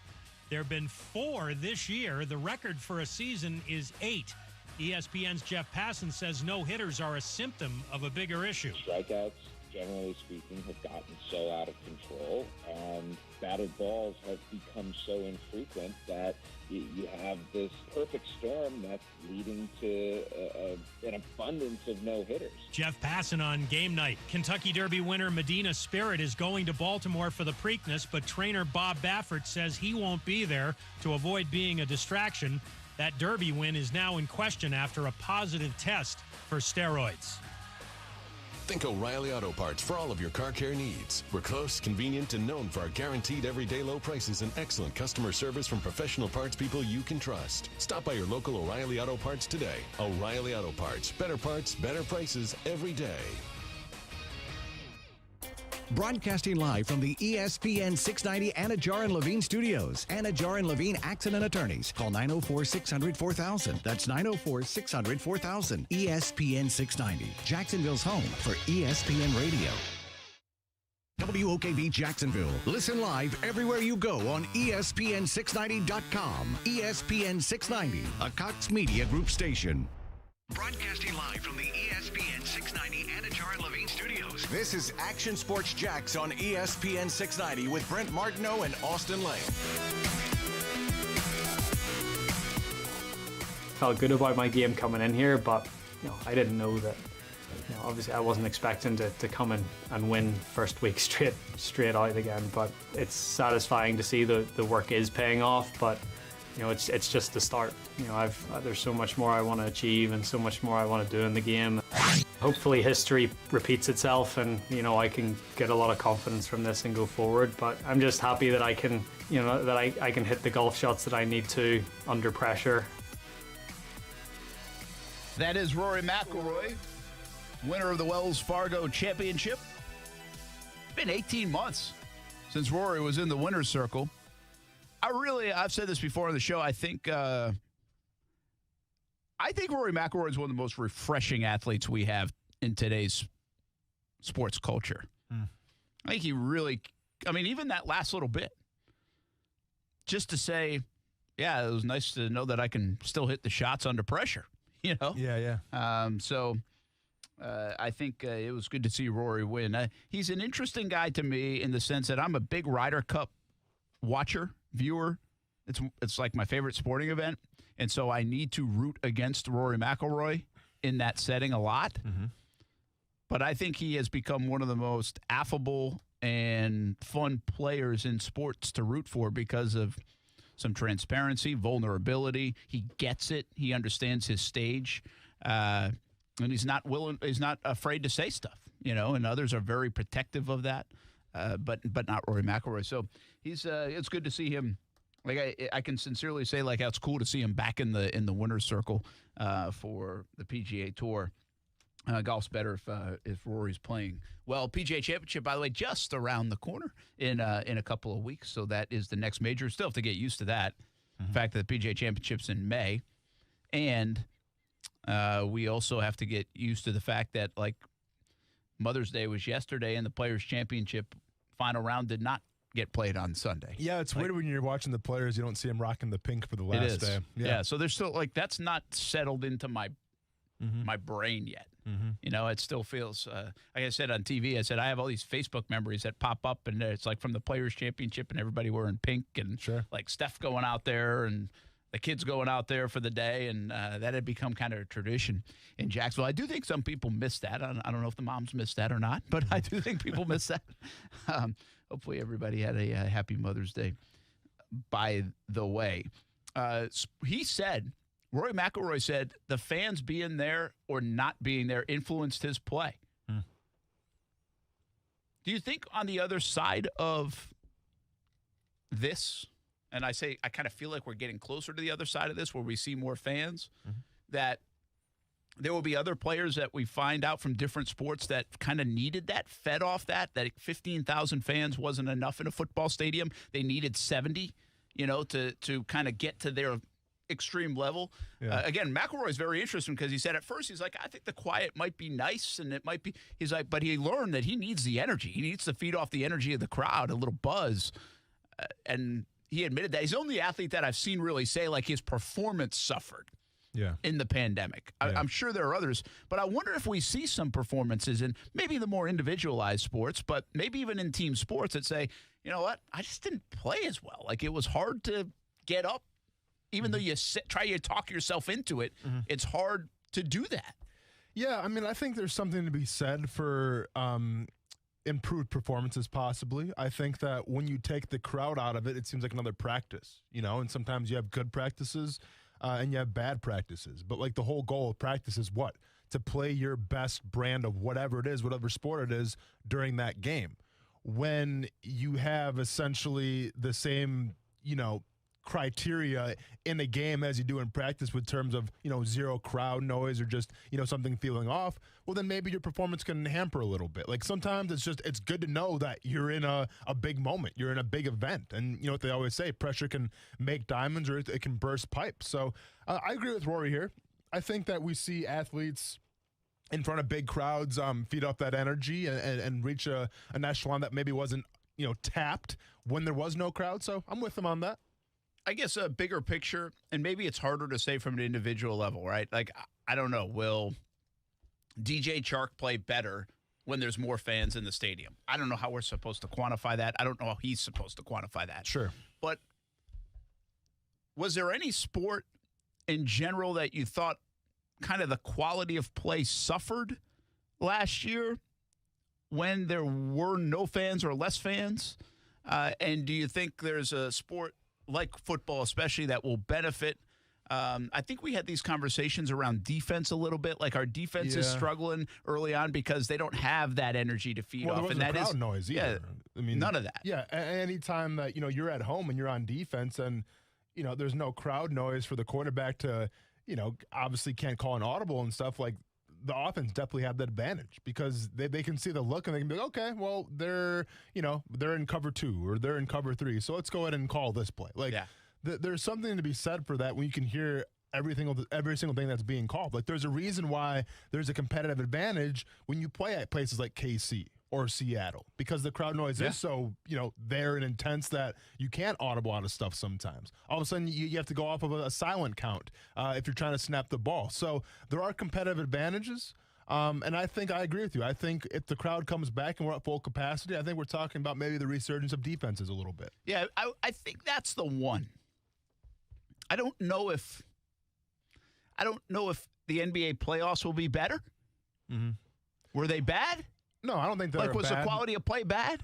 No, I don't think it was bad. And also, I don't think, in terms of crowd noise and being able to hear, you still got to be able to hear, if someone's doing a pick and roll and all that stuff. I mean, there is still something to be said for the crowd noise, but I don't think it affects you as much in terms of the NBA as it does the NFL. Well, and maybe you're shooting a free throw or something. I would think, even the NHL playoffs. Oh, yeah. Right? I mean, the fans are at a frenzy during that time. You would think that was again, I have a hard time. Listen, I understand the energy will be different. I get that.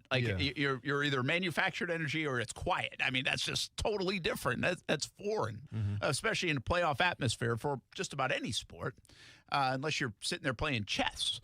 But I do think, I don't know if the NHL felt, or if anybody just didn't want to admit that their quality of play wasn't as great because the athlete wasn't as amped up and the intensity wasn't as normal. I don't know if people haven't admitted that.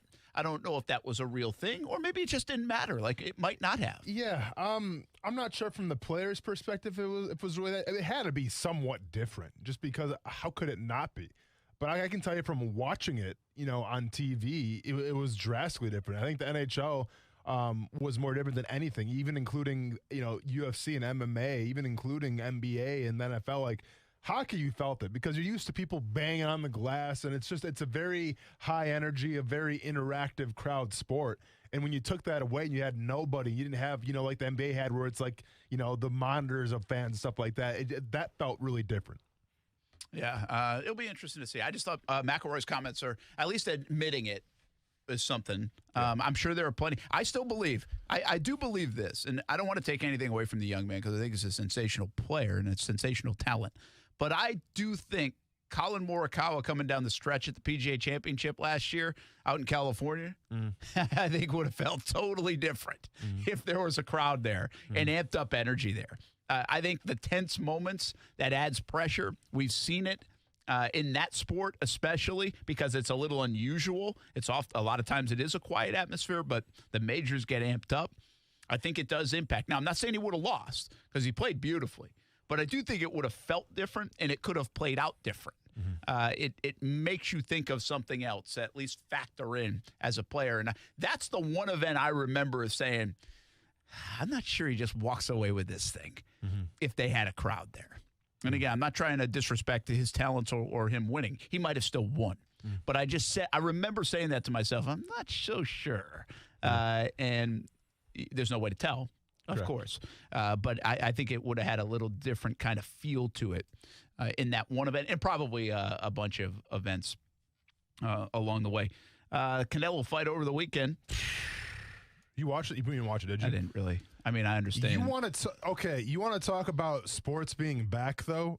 That was the event. 73,000. That was the event. With all due respect to Dana White and the UFC here in Jacksonville and, Jake Paul and everyone's going crazy, watching 73,000 fans cheering for Canelo as he essentially has an entire concert dedicated to his entrance was insane. Now, social distancing? Absolutely not. Masks being worn? Doesn't really matter, though, man. I'm just saying the energy and that, I'll be honest.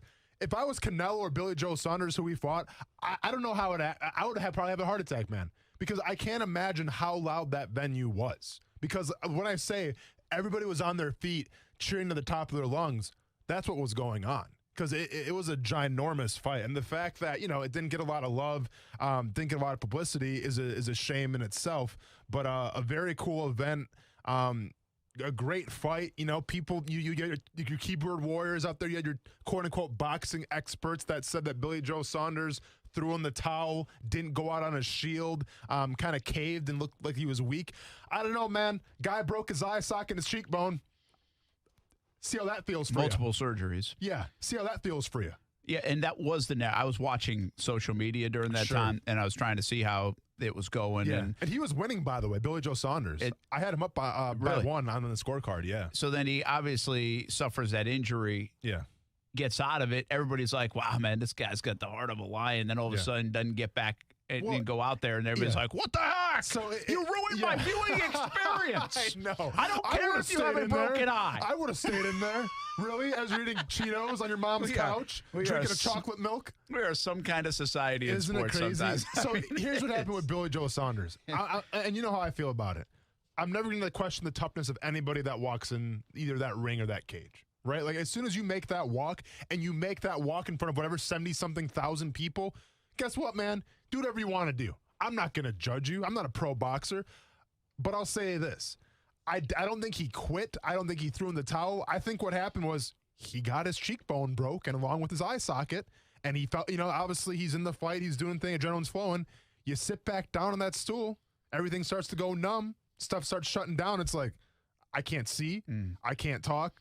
Not a good place to be in, especially against Canelo, who now is cheering 75, whatever it was, to come on and cheer him on. He's going for the finish. The last round was absolutely insane. Like, he literally, you know, took the focus away from going after Billy Joe Saunders and, like, let's sit in the middle of the ring and start pumping up the crowd, which Canelo doesn't really do that much. So, like, that was uncharacteristic for Canelo.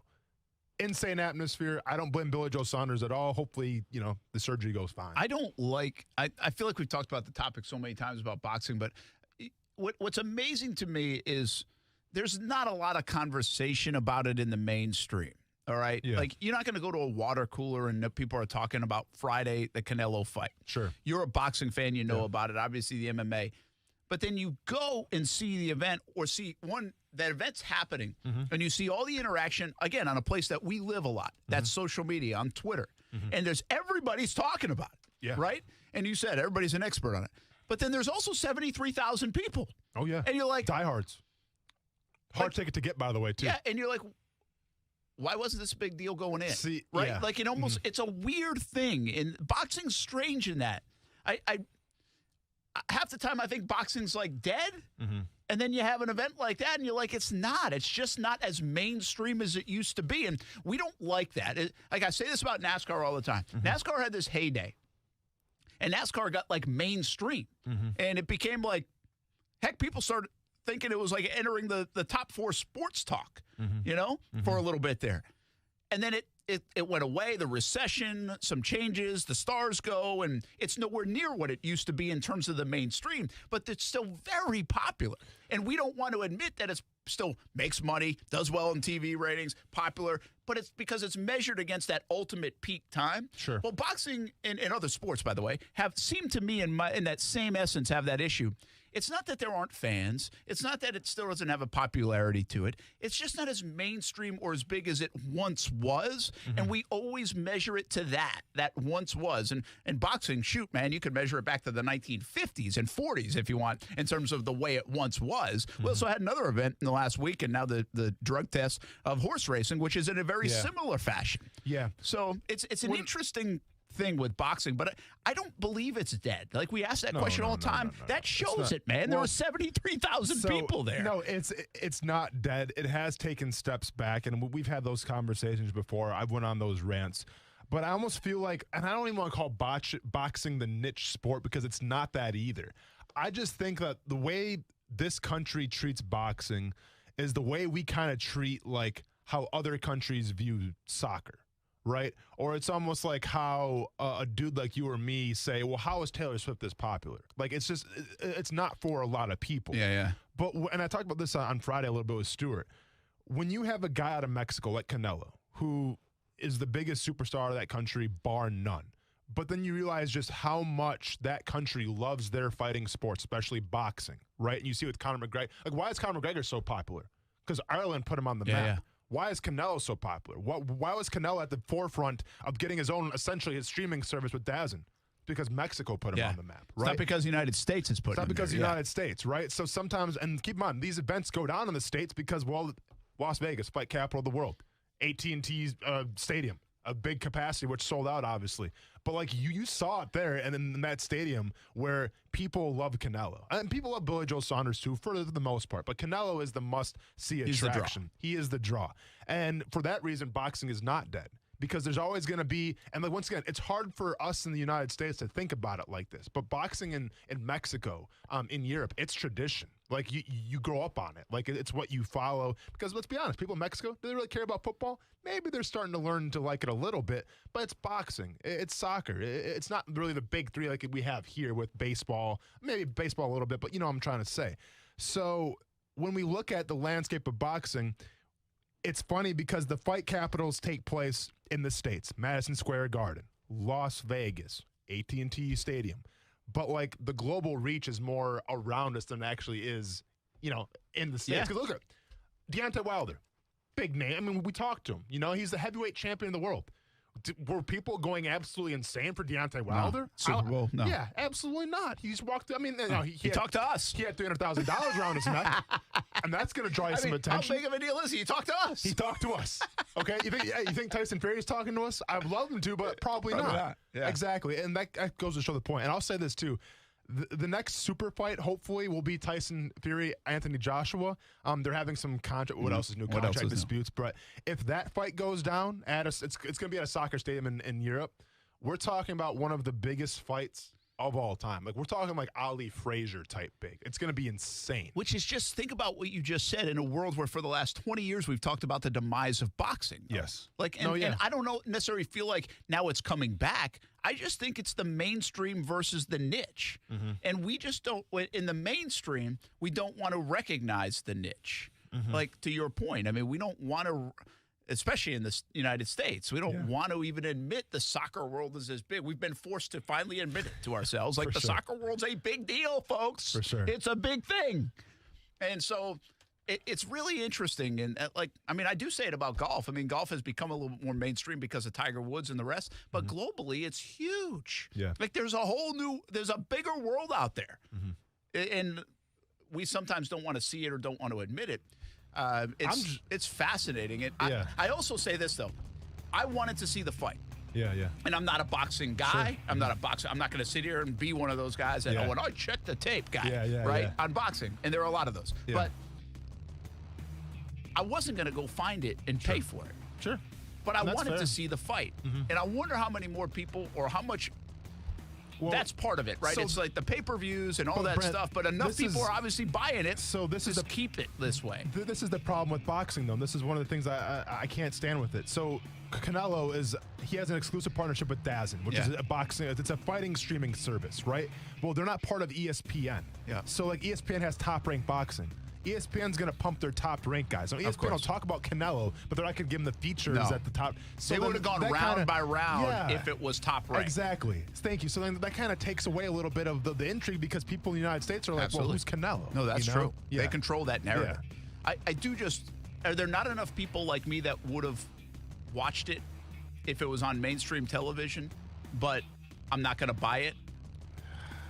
Like, do we ever get to a point that fight could have just been on ABC or NBC or whatever? You know what? I wish that was the case, but this is the one thing about promoters, Brent. They're still hell-bent on the pay-per-view model. Yeah. I think it's a dying breed. I'll be honest with you. But it can't be. They're still no, doing because they're making money. I know, but...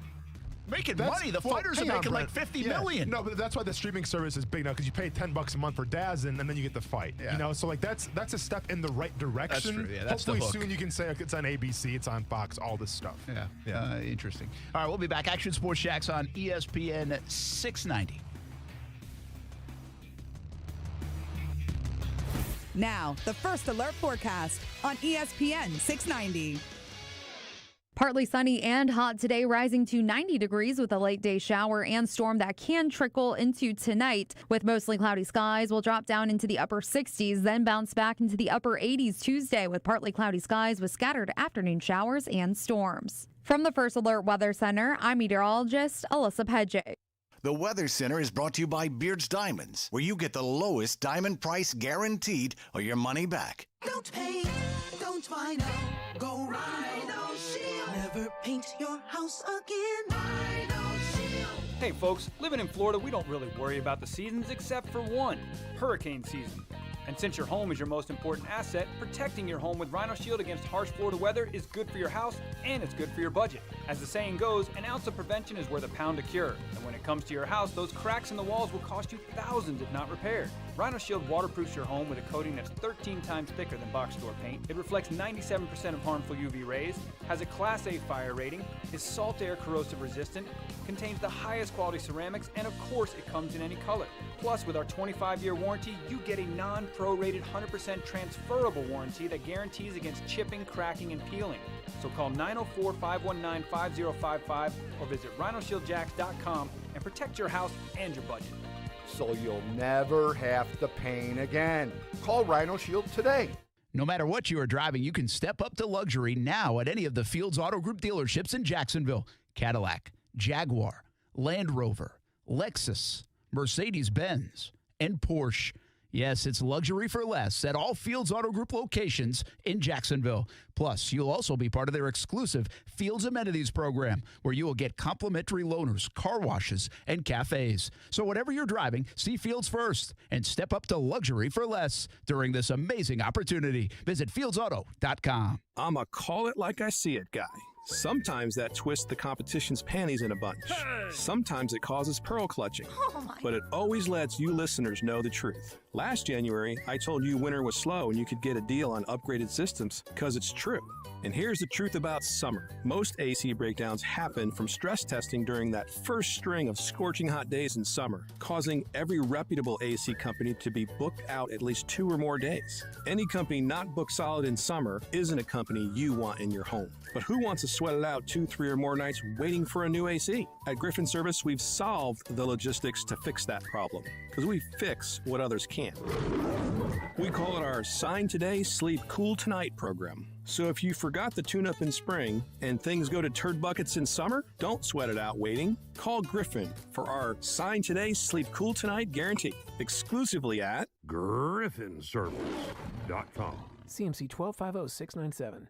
We should always be looking at our finances, but 2020 made my family take an even closer look, a bit more of a deeper dive, and it might have done the same for you, even into the world of retirement. Although that's a bit down the road for me, it might be closer for you, and your plan should already be under a microscope, and you have to lean on the experts to help guide the right plan. My friend Mike Lester with Talon Wealth Management is the perfect partner. He will provide a complimentary analysis and a plan for you. Call him at 904-515-5000 or visit guardingyournestegg.com. That's 904-515-5000 or guardingyournestegg.com. Mike will give you the guidance you need as retirement gets closer. He can help you convert company plans to private plans, a move that might give you higher returns and more options. You've earned the money. Now make sure you are ready for whenever retirement will be. Call Mike Lester at Talon Wealth Management, 904-515-5000. That's 904-515-5000. Or visit guardingyournestegg.com. It's Good Morning at Moe's in St. Augustine only at 312 and US 1. It's the only Moe's in the country serving breakfast burritos. Full breakfast menu only at the St. Augustine location. Made to order food in the drive-thru. Hot, fresh breakfast on the go. Make it a better morning with Moe's Southwest Grill. Start your days with a home wrecker breakfast burrito. St. Augustine location only, served daily at 6 a.m. Moe's is ready to serve you breakfast. Make it a better morning with Moe's. Hi, I'm attorney Robert Rubenstein, and this is Rubenstein's Rules for Personal Injury. Rule number 11. Truck accidents require special attention. Sometimes trucking companies put their drivers in a difficult position, and accidents happen. Driving without sleep can be as dangerous as drunk driving. Loads can be too heavy. Evidence needs to be preserved for inspection without delay. Some trucking companies hide insurance, but we know how to find it. Call Rubenstein Law at 1-800-FL-LEGAL. Offices in Jacksonville and throughout Florida. For the ones who get going when the going gets tough. and the ones who know we're tougher together. For the Pathfinders breaking new ground, Grainger offers supplies and solutions for every industry, as well as fast access to experts and 24/7 customer support. Because we know you have people depending on you, so you can always depend on us. Call, click Grainger.com, or just stop by. Grainger, for the ones who get it done. Max. At a certain point, you know it so well, it's like muscle memory. It's second nature, and you don't have to pay attention to the technique anymore. That's James Harden, the MVP of the league. And by the way, every season, he's among the finalists for MVP. The Max Kellerman Show, weekdays at 2 Eastern on ESPN Radio. Watch exclusively on ESPN+. Brent Martineau. The freaking Jacksonville Jaguars are 14-12 all-time against one of the best organizations, quite frankly, in all of sports. Austin Lane. Get him, Brent. Get him, Brent.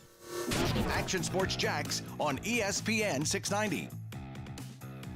When the story of this chapter in Aaron Rodgers' career is written, someday you're going to find out that his going to Denver was done a long time ago. You know how years later it came out when LeBron and Dwayne Wade got together with Miami, it came out that they had decided that years before? I'm telling you, that's how this thing is going to play out. He's going to Denver, whether any of us think it's the right thing to do or not. Okay. Mike Greenberg, obviously. Yeah, that was not Tim Tebow. I was thinking about it, Coos. Mike Greenberg, was this today, Coos, or recently? This is from his show today, yeah. Okay, wow. Aaron Rodgers going to Denver.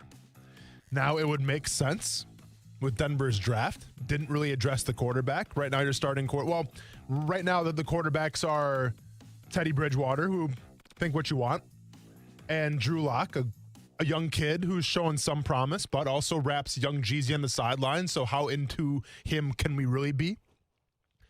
But like the fact that they didn't, when they had the opportunity in the first round to take somebody, they didn't. Maybe Denver knows something that we don't. But once again, and Kuz, sometimes I think you just play these clips just to upset me and get me going. And I get it, man. It's Monday.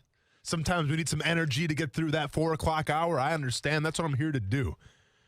But I'm going to remain and stay true to what I've said since these speculations came out on draft night. I don't think Aaron Rodgers is going anywhere. I don't think he's going anywhere from the organizational standpoint. I don't think he's going away from the standpoint of, do you want to win a Super Bowl? Because let's be honest. Aaron Rodgers right now, and yes, he won the MVP last year, but he's still on the back nine of his career.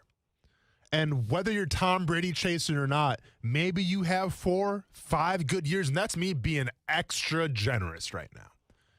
But if I'm doing that, and you have maybe 4 or 5 good years left, what's the goal then, dude? Right? Like you're happily married to the girl from Divergent. Who's any back?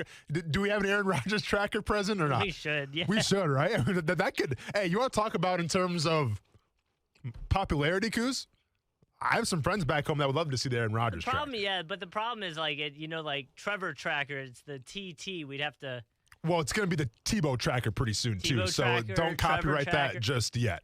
Rogers Rover. The Rogers Rover. But, yeah, I mean, I've been very adamant about this. I think he's staying in Green Bay. I don't know what type of sources Mike Greenberg has, but that guy sounds super confident that he's going to Denver for whatever reason. I'm not buying it. He shouldn't be selling it. I think Aaron Rodgers stays in Green Bay. I do too. Yeah, well, you missed the audio here, but Greenberg is like hell-bent on him going to Denver. Like, it's all but done. I don't know, man. Why would you want to spend the rest of your years playing in Denver against Patrick Mahomes in your division and not playing Green Bay? We have the better chance to win a Super Bowl. Well, in my opinion, there's a couple things going on here. If you look at the 3 significant quarterback situations that have transpired this offseason. Mm-hmm. Deshaun Watson, which, where is that? I mean, that's a side. That wasn't somewhere where I was going with it. But sure. I mean, that has gotten radio silent. Yeah. Whereas if you're going to be that silent on that story, wouldn't you be more concerned if you're a Houston Texan fan or organization fan that this is not going to end well for Deshaun? Like, I don't know what the silence says more. Mm-hmm. Does it say more about guilt, innocence, suspension, done in the end? I mean, I don't know. I really don't. I just think he has to be quiet. I just think they have to be quiet until the court system runs its course. Yeah, and I now, think. because both lawyers, remember, they were back and forth for a bit there, and then have gotten very quiet. So anyway, that's a separate issue now. But in the before all of that stuff came out, when Deshaun Watson wanted out, Houston was like, "We ain't trading him. We're not getting rid of him." Now, was that a little bit of smoke and mirrors because they were just trying to make sure they didn't look weak on a leverage deal? I think that's certainly in play. They didn't want to just say, hey, okay, we're going to get rid of him. We'll try to get rid of him. Well, therefore, it's a bargain to come get him. So I think that was maybe some of the messaging. But they did say, we're not getting rid of him. We're not trading. We don't care that he wants out. We're not getting rid of him. He's our franchise guy. That's what they said. Yeah. Seattle, you had that whole thing going on. And Seattle said the same thing. Listen, we're fine with Russell. The organization said, we're fine. You take Green Bay, and what have they said recently? We're not trading Aaron Rodgers.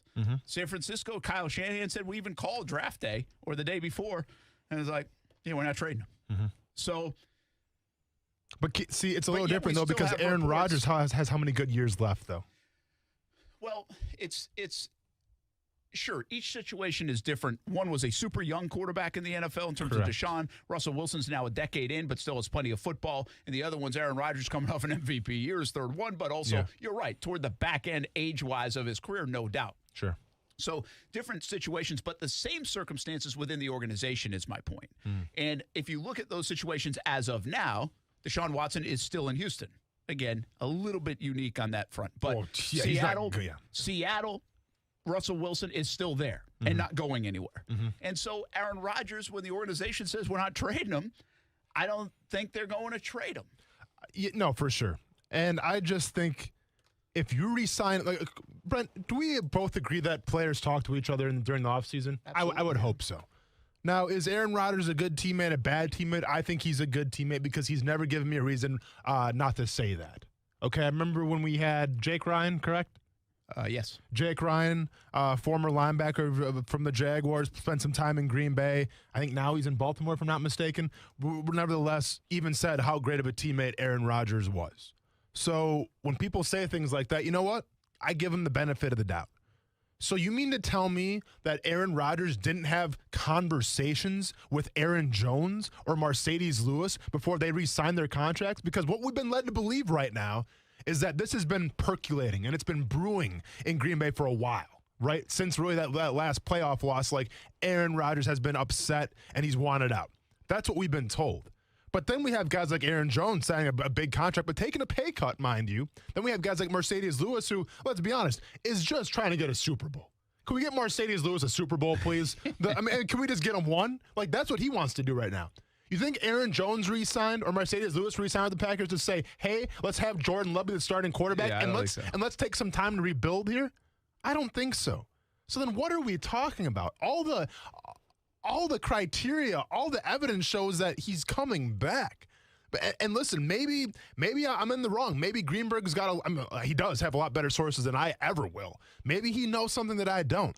But I'm just saying, like, all these signings, everything that's went down, I just have a hard time believing that Aaron Rodgers is going to leave Green Bay and go to Denver, of all places. Yeah, I do too.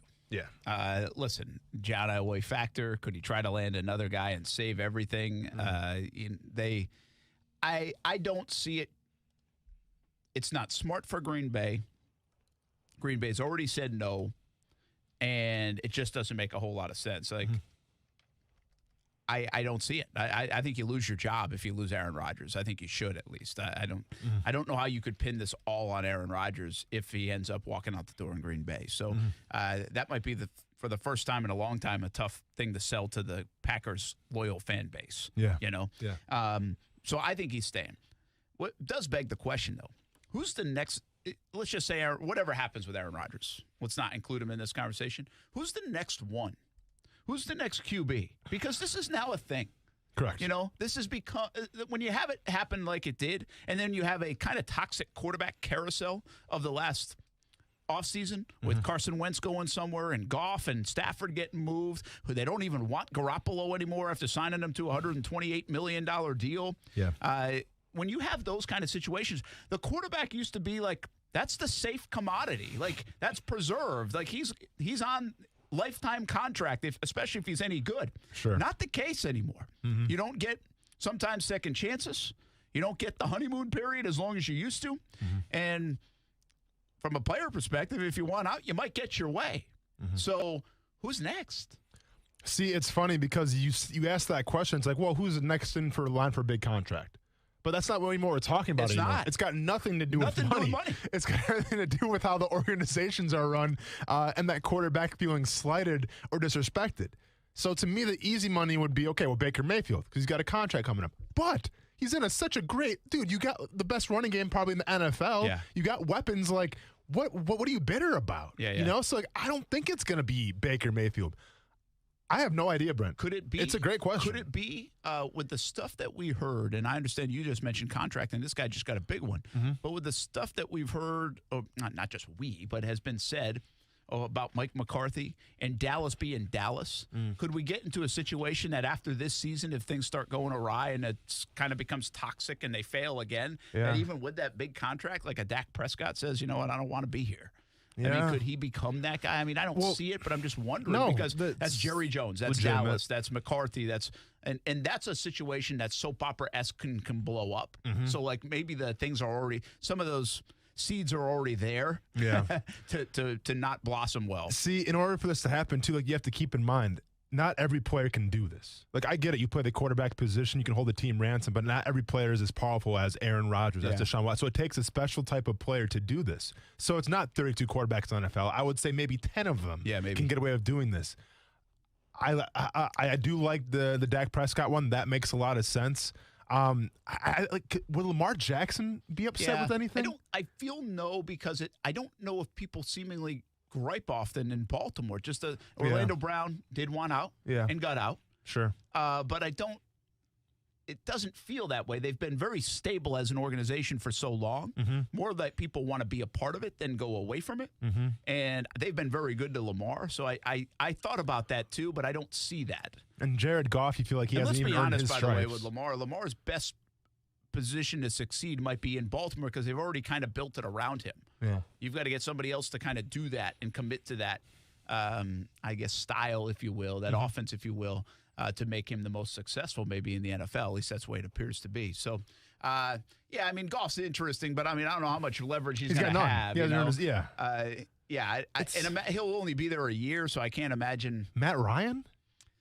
If they go in, like, if he's still got some left in the tank and they go in a new direction. Kyle Pitts. It's not like what has he got to complain about? But I'm saying, like, maybe they go in a new direction next year and he still feels like he has some left in the tank, so he wants out. I don't think there are many candidates. There's really. not. You know, I really don't. But we say that, and then all of a sudden, Patrick Mahomes.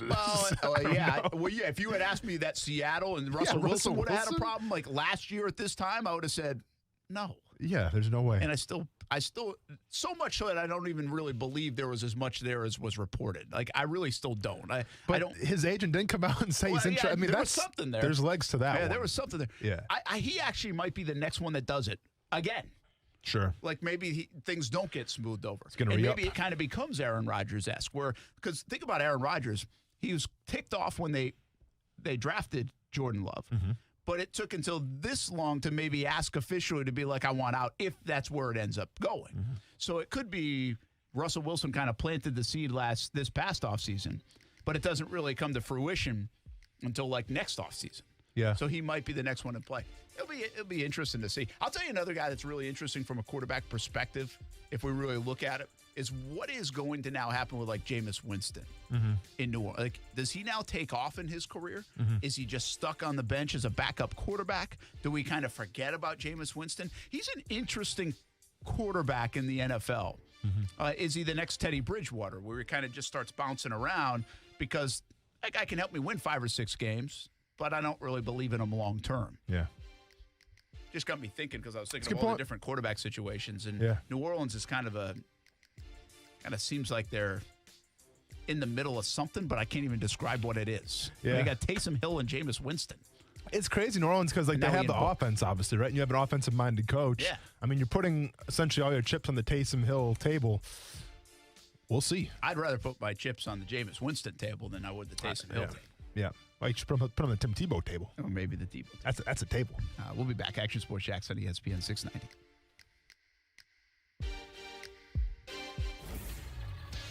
ESPN 690 Sports Center Update.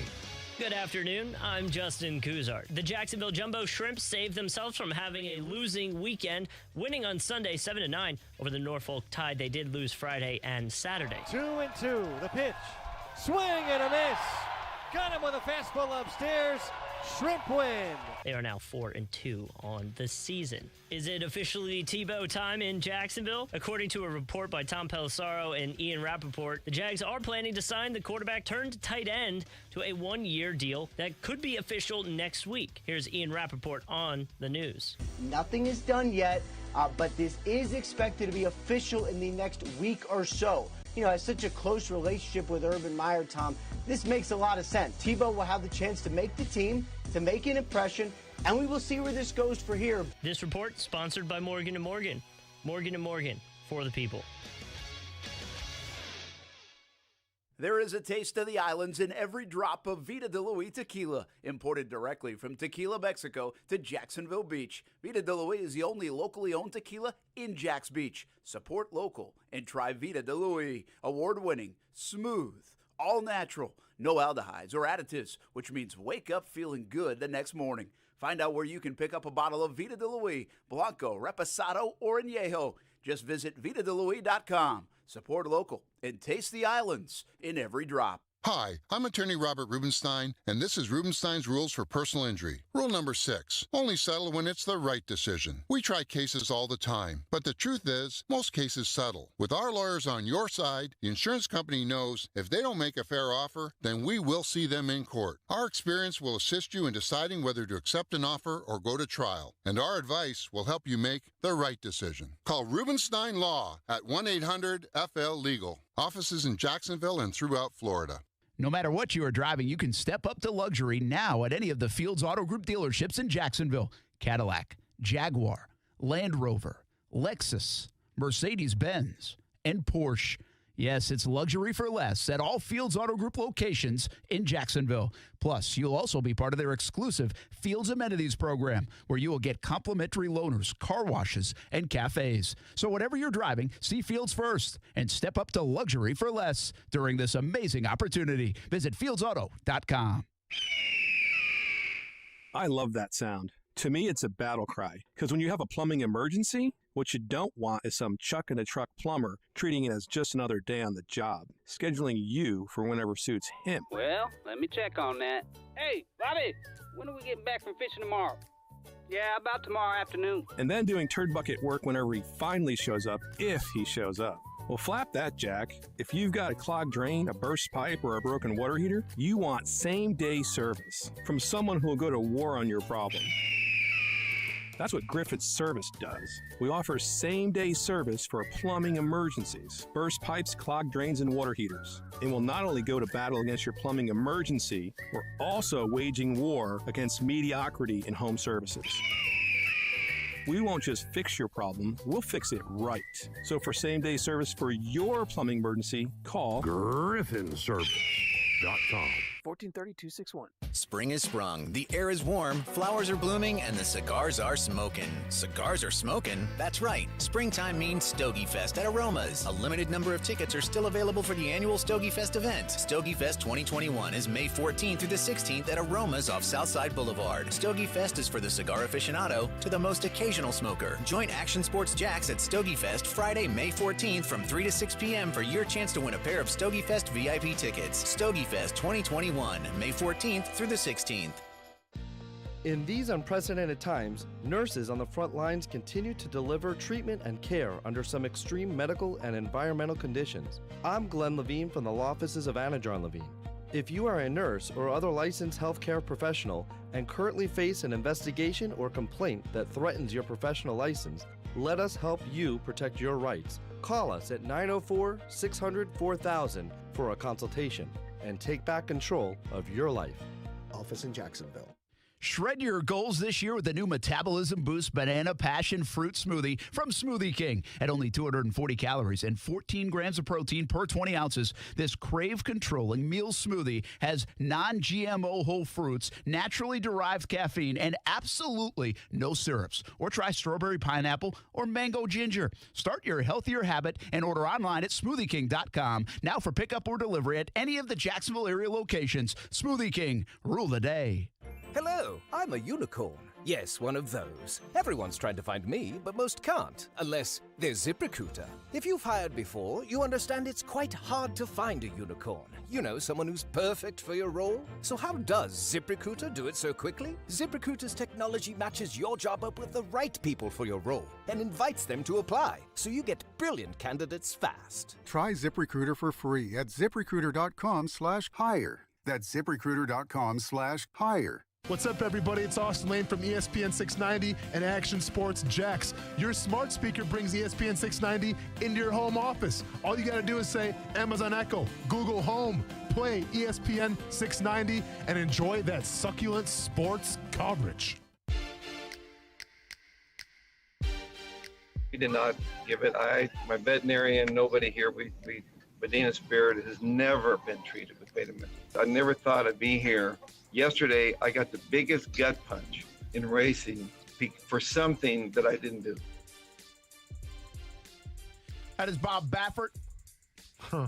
Medina Spirit wins the Kentucky Derby a week ago, and now to the gills. Doping. Now, if it gets upheld, I think it's Mandalorian would win the Kentucky Derby. Which I was thinking of that. I was like, well, what? My fiance and I were debating this in the car because as we were driving to St. Augustine yesterday, this was going on. I was like, so if you want, say you put $100 on Medina Spirit to win, and you obviously get the winnings. So then do you have to give the winnings back? You keep it. You're correct. Yeah. Okay. But if you had whatever, is it Mandalorian? Yeah, Mandalorian. If you had that horse, you don't get any money. Oh. Yeah.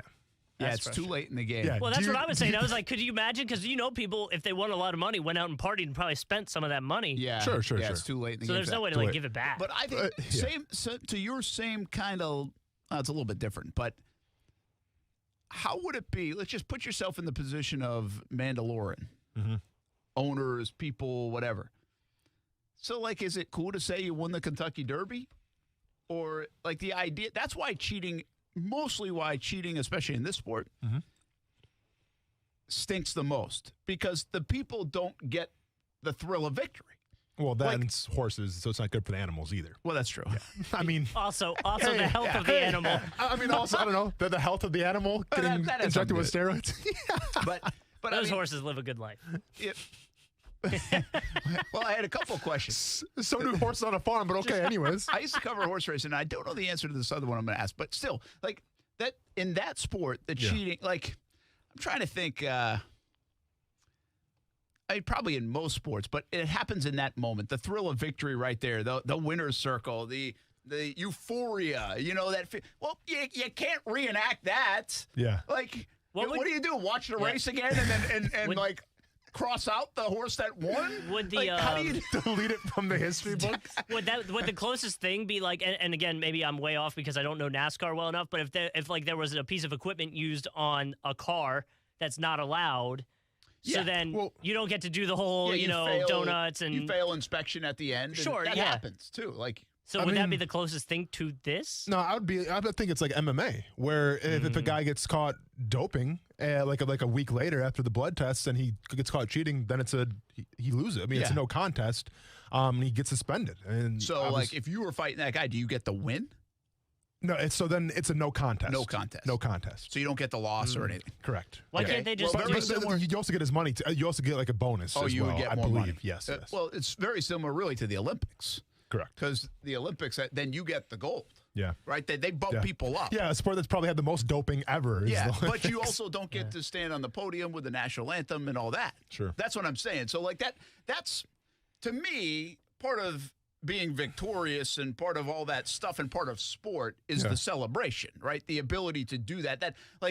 It's the Lance Armstrong effect. Yeah. Yeah. Yeah. I mean, we celebrated that dude, and all of a sudden, a couple years down the line, Yeah. you know? Now somebody else has like 5 Tour de France's, but Nobody never celebrated one of them. Yeah, exactly. Like, no, serious. Like that's the worst. One of the worst parts of it. Yeah. No, I know sorry. I can't say it's the I should worst. be laughing, but yeah, I mean, that's think about that though. Yeah. Like, yeah, I actually won it because Lance cheated, but nobody cares. That's a good bar story. What I got you. Yeah, that's right. But let's be honest though. Listen, No one would believe you either. but- Like, you'd say that at the bar, they'd be like, that guy's But crazy. I've seen the documentary, and at least they made it sound like it was like the top 10 guys were doping. So like the 11th place finisher. So yeah. So I actually came in 11th place, got but 11th. because I mean, I was participating, and then I won the whole thing. Not a It's big the deal, whole everybody. stupidity, in my opinion, of like college sports vacating wins. Sure. It's like Reggie Bush And when he it's Reggie vacated the Bush and the Heisman. Heisman. It's like Not going to well, take you these caught memories it- away, Yeah, sir. you caught it too late. Like, okay, take it out of the history books. Well, but and that's they already still there. How does- To me, it's not like if I hit a big home run or something when I played ball, wasn't because it's going to live in the history books. It was the moment. True. You already got the moment. True. You can take whatever you want out of the history books. well, and why not just do a test that can get you the results earlier than after the whole situation? Yeah, Is and that obviously there's not. They would love to do that, is Right. my guess, Yeah. but they obviously can't. Yeah. And so it just sets up a unique circumstance. What's interesting about the Derby is they haven't had a horse disqualified, the winner of the Derby disqualified due to medication since 1968. So, and they are serious. If you look at the statement they put out, Churchill Downs, Yeah. I mean, you're talking Bob Baffert, one of the biggest names in the sport, and they are like crushing him. They're like, if this is upheld, no tolerance for it. You know, and I don't want to hear the mistakes and all that stuff. And so it's an interesting But like I said, juxtaposition right now. I think it's also different too because you're talking about animal. I mean, I get it. Say we're talking about horse racing, but when you're doing that to animals and they don't have a say, well, like the sport's already got a People bad rap can- right now. Yeah. I mean, Santa It's Anita not a good horses look. are dying left and right, so Yeah. it's not a good look at all. Not and it's not in the Derby, of especially all- from the biggest probably name in and horse one of the racing. biggest names. Yeah. Let's get to South Beach Gary real quick before we hit the top of the hour. What's up, man? Hope you had a good weekend. Hey, same to you guys. I was just wondering with the announcement that Tebow's coming back. Austin, are you going to make an announcement today that you're coming back to play D-line? I'll tell you what, man. I'm not playing D-line. Those days are long gone. I'm not going to go through another Joe Cohen training camp. But I did play wide receiver and tight end in high school, all state. South Beach Gary, you never know. You never know. Express. You never know. Holiday Inn Express, right? Yeah, exactly, that too. Hey, Holiday Inn, cut the check. No, but seriously, guys, would Tebow even get the chance if he and Urban Meyer didn't have the relationship that they had? Would some non-Joe Blow, say some non-Joe Blow, 34-year-old who played other positions in college, came in? Me, yep. Would he get the same opportunity? No. No, I think South Beach Gary, appreciate the call, Absolutely man. I don't think so. I think that's fair to say. Some people have gone to the extreme on that. I said this to you last week when we were talking about it.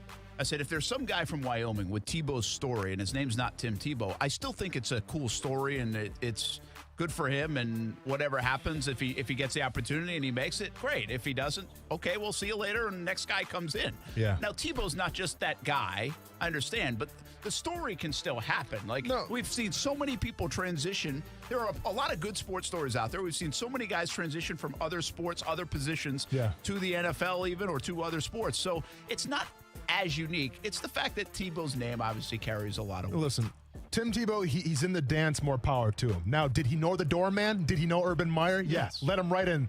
VIP, front access, that's fine. But you still got to dance, man. You still got to be able to dance. We still got to see what kind of moves you got, right? Yeah. Don't embarrass yourself out there. Yeah. I don't want to see the Macarena. I want something more up to date on TikTok. Because you know what the Macarena is? Probably not.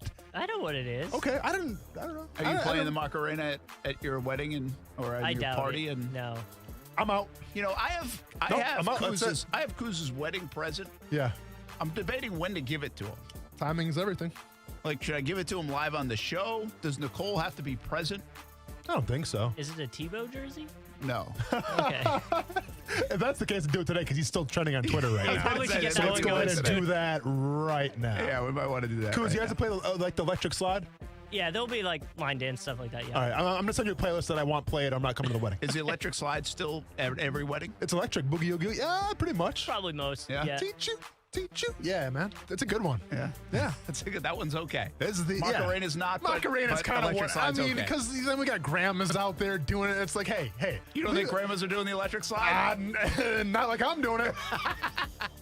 Hey, Kuz, any grandmas out there coming to your wedding, let them be known right now. I don't mess around electric slide. Tell them to get out of my way. Awesome. Late on the dance floor. Get out of my way. Football at 5 coming up next on ESPN 690. Boss, you're not going to believe what I found on the internet. What, the moon is hollow? No, not that. This. I just did a search and found yard signs for alarm systems for sale. What? Just the sign? Just like without the security system? Yeah. Look, you can get a big blue alarm sign for about $25. Ooh, delivered tomorrow. They must not give a flip about their reputation. Or their real customers. Right?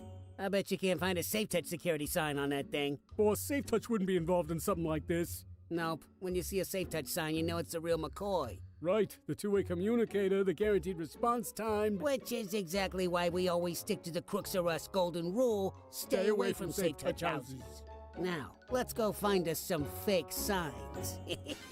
Crooks know to stay away from Safe Touch houses. Hi, I'm Lester Jackson, president of Safe Touch Security Systems. No one beats our technology or our price. Call Safe Touch today at 888-723-8682 or go to safetouch.com. State license number EF233. We should always be looking at our finances, but 2020 made my family take an even closer look, a bit more of a deeper dive, and it might have done the same for you, even into the world of retirement. Although that's a bit down the road for me, it might be closer for you, and your plan should already be under a microscope. And you have to lean on the experts to help guide the right plan. My friend Mike Lester with Talon Wealth Management is the perfect partner. He will provide a complimentary analysis and a plan for you. Call him at 904-515-5000 or visit guardingyournestegg.com. That's 904-515-5000 or guardingyournestegg.com. Mike will give you the guidance you need as retirement gets closer. He can help you convert company plans to private plans, a move that might give you higher returns and more options. You've earned the money. Now make sure you are ready for whenever retirement will be.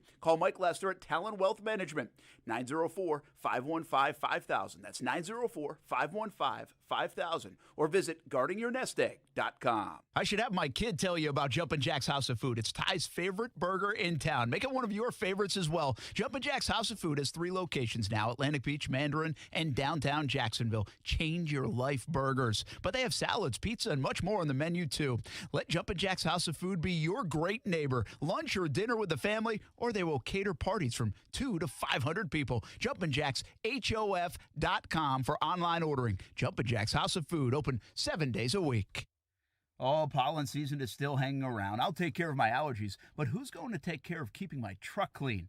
I've been going to Prime Car Wash, full service interior and exterior. And while you wait, spacious lounges, even child-friendly lounges, Starbucks coffee, iPads, Wi-Fi. Before you know it, your car or truck is cleaned. I went to the Beach Boulevard location, and there's one on San Jose as well. Give it a try. You can even get a membership. Let Prime Car Wash take care of your vehicle. Prime Car Wash. Clean inside, clean outside. Purchasing home and auto insurance? Do it the Simply way with Simply IOA. Compare quotes and buy a policy, online or over the phone. Search Simply IOA or call 844-TALK-TO-SIMPLY. Simply IOA. Insurance the Simply way. ESPN's Adrian Wojnarowski reports LeBron James will likely play tomorrow night when the Lakers meet the Knicks. James has been out for most of the last 2 months with right ankle issues. Wizards guard Bradley Beal will miss at least the next 2 games tonight and Wednesday night against the Hawks with a left hamstring strain. Washington right now is 9th in the East. The Mets will put right-hander Jacob deGrom on the injured list with tightness in his right side. An MRI shows no serious issues. ESPN New York's Chris Canty. The guy is on pace to get his 3rd Cy Young in 4 seasons. Like, it's just unbelievable how dominant he's been on the mound. Chris Canty on Key J and Z. Baseball on ESPN tonight at 8 Eastern. The Angels and Astros in Houston. Tim Tebow won 2 national titles and a Heisman Trophy at Florida with Coach Urban Meyer. He also played in the NFL and minor league baseball. He's never played tight end until now. It's expected the Jaguars will sign Tebow to a 1-year deal. What? Just 15 seconds to talk about Twisted Tea Hard Iced Tea? That smooth taste of real brewed iced tea with just the right kick of alcohol? What? We started already? Twisted Tea Hard Iced Tea. Look for it in the bright yellow cans. Twisted Tea Brewing Company, Cincinnati, Ohio. Please drink responsibly.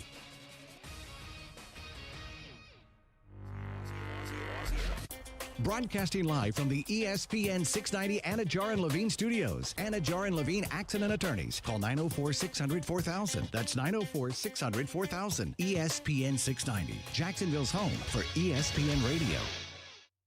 WOKV Jacksonville. Listen live everywhere you go on ESPN690.com. ESPN 690, a Cox Media Group station.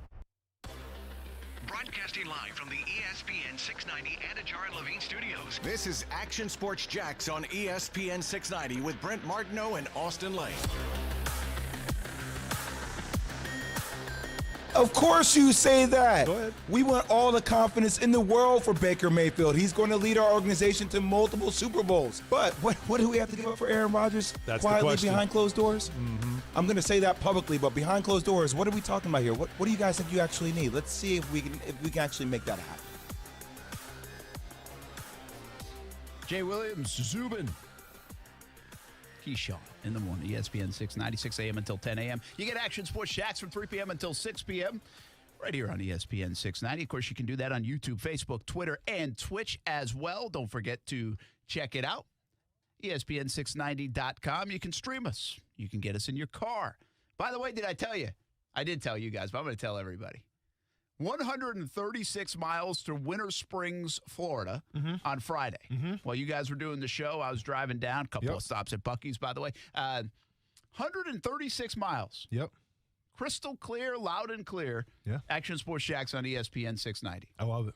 That's amazing. It's quite the reach. That is quite the reach. Someone say a Giannis Antetokounmpo type reach. Unbelievable. I love it. I was thinking like boxing reach. Who would you gone to? Man, that's a good call. I mean, I guess Wilder now, right? Yeah, Wilder. You stood next to him. Long. Yeah. I'm not going to, if we're being honest, and I'm being honest, and I'm going to be quiet about this one. When I stood next to him, Brent, I'm like, I got you by a couple pounds. Now, yes. I watched the highlights, and I'm like, you're all set, sir. Okay? I'm like, I get it. I may have you in the weight category, but in terms of punching power, I don't know. I think he gives me a run for my money every time. I also have... might have had Wilder in the weight. Brent Martineau with the question of the Super Bowl. Hey, how much does all that stuff cost? Yes. And he didn't have a problem flexing and telling us. He didn't. 300,000 or something. Man, yeah. Around his neck was 140 alone. Yeah. Well, when you put that on, you're hoping someone asks. Yeah. Right? Well, that's a good point. Well, that's the best point you made all day. Yeah, man. That's a good point. One. Like, unless it's like, if it's like a Rolex or something, I don't know. Like, there's watches that are kind of discreet, and it's like, that's why. Is that like a fossil or is that like a big? That's time why when I got Steph an engagement ring, I got a small one. I said, Steph, you don't want to be bothered and asked all the time, like how big that thing is. It's a good point. It's a good point. It's unwanted attention, all that talking. Nah, man, we're introverts around here, the Martineau household. Hey, we're going to get into minicamp down the Friday, Saturday, Sunday's rookie minicamp. Yeah. Just a little forecast ahead. A little quiet time at Jags headquarters as we wait until some of these guys hit the field, which will be fun. How much will Trevor Lawrence do? I don't really know. I can't imagine they push it. He can throw the football a little bit right now, but I can't imagine they're going to do too much with Trevor Lawrence. You also have opt-out guys that are just getting back on the field, like Walker Little and Jay Tufele. You have injured guys like Cisco. He's not going to do anything. Where you like if you can take Trevor out of it, if you get a sneak peek at someone this weekend and just say, I just want to see what that guy looks like on the field. Yeah. I want to get a better idea for him. I mean, is there one of the draft picks? Is it ETN? I mean, but you can't tell too much. Again, we got to remember, it's not like we're going to know a lot coming out of that. But even if you got a peek for an hour, you'd be like, you know what, my eyes are going to go there first. Yeah, listen, I think ETN's the easy answer because, he is bigger than your average running back, and I want to see if he once again, I don't want to speak into existence, but could he be an every down back going forward? Is he built like that? Yeah. Can he handle the workload? But to me personally, I got to see Tyson Campbell in person. All right, I got to see. I was thinking that too. I got to see what the footwork is like. I have to see where if C.J. Henderson's 100% and he's playing on the outside, can Tyson Campbell play on the inside? Does he have the skill set to do that? The athleticism, you name it. I want to see what Tyson Campbell is bringing to the table. Yeah, I kind of feel that too. And I don't know if this is the right thing to do. It's probably not. But I now measure every corner that walks into Jacksonville off the body type of Jalen Ramsey. I thought you were going to say just their arms in general. Well, just their long arms. Length, broad, shoulder. That's the way the position can be played now in the NFL. And I know what that guy could do, right? And I know we're over Jalen. But I'm just saying I look at that and say, I wonder if this guy has a similar build, or does he look like that? What does he look like in a uniform? Again, let's not be dramatic here. There's not so much you can do on even a rookie minicamp. It's good to be out there running around, good stuff, get to see him. But so I'm really, if I'm being real about somebody there, ETN, okay, I really want to see him on Sundays and how Urban uses him, and I don't think we're going to know that until September. Yeah. But I do think Campbell, how he does kind of look physically, I think does matter to me a little bit. And I don't know if it should. I don't want to make too many judgments on that. But I do think what he looks like in a Jags uniform on the field this weekend, it does kind of feel like it matters a little bit. No, it does matter. Like, for me, it's more of just the footwork. What does he look like running, his hip turn, all that stuff. Because once again, like, we didn't have the luxury to watch the combine. So, and that's not everything, but that's the cool thing about the combine is we can watch these guys go through drills, and we can compare them to every other player and say, okay, this guy's got tight hips, this guy's got good hips, and all that stuff. When we talk about a pro day, it's just you being featured. You're not against the top talent at your position. The pressure's not on. So that's what I'm very curious to see is when Tyson Campbell's out there, and once again, where do they line him up? I'm sure rookie minicamp, you're not going to get too intricate, but I just want to see what type of movement does this guy have? What are his ball skills like? And obviously, can he play that press man, or is he going to be playing the slot? But it's going to be monumental because anytime you take a guy that high, I think you got to play day one. I think you got to play right away. And I just hope that we don't have a situation where it's like Caleb Chase on him last year, where I was one of the biggest fans of the Jaguars drafting him. I thought it was a great pick. But then as I sat there and I watched Caleb Chase work on his footwork with his hand in the dirt, but that takes time. So it was a guy who was playing a little bit out of position. So when we talk about Tyson Campbell now, I want to see if this guy can play out of the slot. Because if he can, well, then congratulations. You got yourself a great pick. And then I think eventually you maybe transition him to the outside. But it's two different positions. So that's what I'll be watching for. If I get invited, I'm not sure if there's even credentials. I'm not sure if media can go. Kuz, you heard anything about that? Did you get any emails or anything like that? Oh, dude, I don't get those emails. You don't get those emails at all. I just get told what I can and can't do. As long as I get to go back to the press box and I don't have to buy the media pass off like StubHub, I think we're going to be okay. And hopefully you get one too, man. I need one. Yeah. And hopefully Urban Meyer upgrades, and I don't want to hate on it. Because we had a great time eating egg rolls and all that stuff. I had zero issues. The spinach dip. Oh, yeah. Come on now. And did they do nachos the one time? Nachos. I was there for that nachos. You better believe it. And I had my smoothie that one time, and then I got in trouble for bringing the smoothie and all that stuff. But I'm just saying, if we're talking +2 Urban Meyer, everything's getting upgraded, what's that media room going to look like, Kuz? Kuz, what's that media room going to look like upgraded? The folding chairs are going to be like extra cushioned. PS5s in every single table. Let's go, man. Let's go. But no, Tyson Campbell is definitely what I'll be watching for. With Travis Etienne, we're not going to learn a lot from that first, that rookie mini camp. Sure, is he big? Is he strong? Is he fast? So be it. But until I see him with James Robinson and I see, how each one of those guys are different, what he can do, Travis Etienne's kind of whatever to me. And once again, it goes back to the whole combine thing, right? Like, I sat here and said how many times, Chuba Hubbard. Get Chuba Hubbard. I like Chuba Hubbard a lot. Okay, well, I don't know how different Chuba Hubbard is than Travis Etienne. One went in the first round, one went in later rounds. If I'm watching the combine and I see them, go through the drills and run over like the dummies and all that stuff, well, then you can tell. All I have to go off of right now is game film. And spoiler alert, both of them look pretty dang good.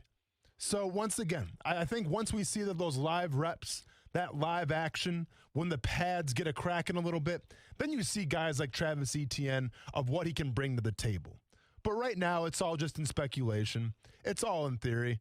But at the end of the day, probably the biggest thing I'll be watching, more than Tyson Campbell, more than Travis Etienne, and once again, pending I get invited to this training camp. Not sure if Urban Meyer shut me down already. He's getting tired of my tweets I was putting out with my videos. But if I do get invited, I'm watching Urban Meyer. I'm watching how Urban Meyer coaches. Because if I was to put any money down on what training camp was going to be like this year when the whole team's back, it'll be the hardest one they ever go through. Not only from make a good first impression from a head coach, but also having that old school mentality that guys like Urban Meyer, guys like Charlie Strong, guys like Joe Cullen have. I think it's going to be one hell of a training camp. I think it's going to be survival of the fittest. I think it's going to be a war of nutrition. I'll be honest with you. And I wonder if Urban Meyer pulls that trigger right away in the first mini camp, or if he gradually has a crescendo when everybody gets back. Like, I wonder if he slows things down a little bit or if it's all systems go. Because keep in mind, the guys coming in right now, as our friend, and now I'm blanking on the name, but his head's in a beehive, right? He's mentioned that a couple years ago, his head was in a beehive. So when you're a rookie, and everything's coming at you fast. And once again, I don't care if you're Travis Etienne or an undrafted free agent. It's just different, man. All right? That college atmosphere to that pro atmosphere in practice, it's believe me when I say it's night and day. I saw it firsthand at the Senior Bowl when we had the Detroit Lions training staff, who was absolutely insane, the coaching staff, and we're doing like sprints and stuff while the South team is just Club Med. But like that was my first rude awakening, saying, hey, man, I don't care how hard you thought you had at Murray State, which it wasn't easy. The pro level is different. And once again, I just wonder if Urban Meyer pulls that trigger right away or if he eases them into it. If I'm Urban Meyer, I ease them into it, at least the first couple of days. I get everybody acclimated, because keep in mind, the heat's different here, right? It's probably going to be like 90-something degrees. And by the way, it was Quincy Williams out of Murray State. Hello. I mean, a guy after my own alma mater, head in the beehive. You think I can remember that? But you're going to have guys that are trying to acclimate to the heat, acclimate to pro practices, and I wonder what Urban Meyer is like. And this is something that I can't get a beat on, because either it's going to be hell or high water day one, or he eases them into it. Time will tell. I think we got a call here. We got Steven. Is this Steven's second call on the day, Kuz, or no? No. Oh, I'm sorry. Yeah. So, okay, we got Steven on the line. Steven, how we doing today, man? Hey, doing pretty good. How about yourself, man? Not too shabby. Happy Monday. Just trying to survive. Hey, happy Monday to you, too. I'm also kind of curious. You didn't mention his name, but Smith, the guy they got in the fourth round as well. I want to see where they put him. Are they going to have him standing up, or are they going to try and maybe consider adding a little more bulk to him and maybe putting his hand in the dirt? Because he does have the size to do both, but he's more likely to be playing standing up along with Allen and Chason. But also, I think you should bring if you do go, bring like a stopwatch and click how many times Joe Cullen's throwing out the F-bombs and everything. Steven, thanks for calling, man. Yeah, I believe you're alluding to Jordan Smith out of UAB. Hands down, he's standing up. I think he was brought in to rush the passer. I think he was brought in to be an edge guy that could push Caleb on Chase on a little bit. So, he's already added a little weight. I think he had like 30 pounds actually since the season was over. And it's not bad weight. I mean, the guy's just, taking it upon himself to add a little muscle. And that was kind of the big caveat of him coming out of college was, as the scouts love to say, I'll say it one more time, he's a little light in the loafers, needs some more sand in his pants. That's what they were saying in terms of Smith. So I think, he adds the weight, everything like that. He's going to be a formidable edge defender. It's a guy that you can really draw on and improve his skill set. Now, the whole Joe Cullen factor. I love where you're going with this, Steven. Is Joe Cullen going to be like the guy that we saw, years back that I played for, yelling, screaming, losing his voice day 3, day 4? Honestly, I don't think so. I think Joe Cullen's going to be more of the guy that has to be reserved now because you're defensive coordinator. And it's funny. Of all the defensive line coaches that I've had, they've all been psychopaths. Okay, they've all been absolutely nuts. Okay, I mean, it takes a special guy to coach defensive line, all right? And nothing but respect to him. I probably couldn't do it. My heart couldn't handle it. Get me a Lipitor endorsement and then talk to me. But when we talk about defensive coordinators, you got to be a little more calm, cool, and collected. Sure, you can still yell and all this stuff, but I think of guys like Mel Tucker, obviously. I think of guys like Bob Sutton. You got to be a little more calculated. You can't be chewing people out because now it's not just you're in charge of the defensive line or the linebackers. You're in charge of everybody. So you can't be chewing people out 24/7 because you got to look at the bigger picture. You know, Jordan Smith, you mentioned real quick. He, to me, is one of those guys in this draft class that if the ceilings hit, this has potential to be a really good draft class. Sure. Like, Jordan Smith's one of those guys. I think there'll be a lot of people around the league that if I asked, they'd be like, nah. Yeah. Jags liked him, took a chance on him. Trent Baalke's quote was, hey, we didn't see much after him, and we wanted to fulfill that position. It was their guy. And liked him. So, again, somebody like him, Walker Little, you know, those kind of players, if they can hit their ceilings, Cisco, then you got a chance, man, to have 3, 4, 5 of these picks be really good. But that's what you need. And that's why you can sit here all day and grade the draft class, but you just don't know. I've had more people ask me, hey, what do you think about draft class? What do you think about draft class?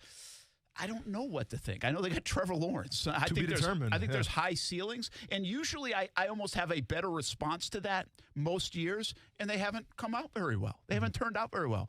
I think the Jags did pretty well. Like the thing I go to all the time is to say, hey, I am excited about Travis Etienne. Yeah. I was surprised as heck they picked him at 25, but I'm excited about it. So that's not a bad thing. We'll see what happens. You know what else isn't a bad thing? Fishing. Let's get to Rick Riles right now with the Florida Sportsman Fishing Report on ESPN 690. Hope you had a good weekend, man. Oh, you know I did. You know, catching can be a bad thing sometimes, but fishing rarely is. Fishing's always good. It's just the catching that sometimes is not so good. I tell you how sick I am, Brent. I'm excited about Tim Tebow. Would you be totally shocked if he made the roster? No, not shocked, but I still believe it's a long shot at the moment for him to make the roster, yes. Sure it is, but you got it. You can't have a Rudy without a long shot, can you? I mean, come on now. I tell you what, there were some sides, by the way. Oh, that's just wrong. But let me tell you something. It was a pretty good weekend. It was not calm. It was certainly pretty sloppy. But the boats that made it out of the Gulf Stream, they did well. Pretty good numbers of mahi. You figure it out, though. There were so many boats that. If each boat caught 3 or 4 mahi, that turned into a very, very good catch, and that's about how it went. Everybody had 3 to 6. I guess there were boats here and there that had 8 or 10. The mahi are here. They're just spread out amongst a whole lot of boats that seem to be wanting to fish the edge of the Gulf Stream this year. Closer to shore, the cobia were very good. They weren't all legal size. There's still a lot of shorts, but the numbers were good. The manta rays were migrating up the beach, and they had a lot of fish on them. You just had to watch the size quite a bit. Inshore, things were good on flounder. The flounder bit quite well over the weekend. There were some nice legal redfish caught and a few really big trout. The trout are winding up their spawn right now. And if you happen to catch one that hasn't spawned yet and she gets up near that 26, 27-inch size limit, it is a nice, nice fish, I got to tell you. But the good news is that tomorrow and the next couple of days are going to be calm. The bad news is starting on Thursday, everybody's going to be tied to the dock for a couple of days. So if you're going to get sick and go fishing, make it tomorrow. Wednesday, but there's one thing you can count on. We'll be back tomorrow afternoon with another fishing report brought to you by Workman's Quick Fix Plumbing. Thank you, boys. Thanks, Rick. Have a good one, man. Appreciate it. We'll do it again tomorrow, 5:15 every day here on Action Sports Shacks on ESPN 690, 7 o'clock in the morning on Saturdays with Rick Riles and the Florida Sportsman Fishing Report right here on ESPN 690. Stuart Weber with us right now. I said, hey, Stuart, at least stick around for a little bit of radio. You were in Friday. He came up to shoot the live shot, did a little Tim Tebow segment. And, well, one of our pieces of equipment didn't fire up so well, so I ran down to the studio. Oh, I got you. You know what that makes, Stuart? What do you got? Angry. Oh, yeah. Cell signals. Wait, so you had to go do the video downstairs. Yeah. And you came up here for nothing. Yes. Were you here already in the building? Yeah, I was in the not sports that office. Big of a deal then. No, but he's not angry that he came up here. He's angry that the thing didn't fire. Couldn't fire. Yeah, I don't mind getting Why some didn't it steps fire? in. Cell signals. We're in a bit of a dead spot here. It's amazing in our build. Like, we couldn't get. Should have got Sprint. It says a lot. It says a lot about.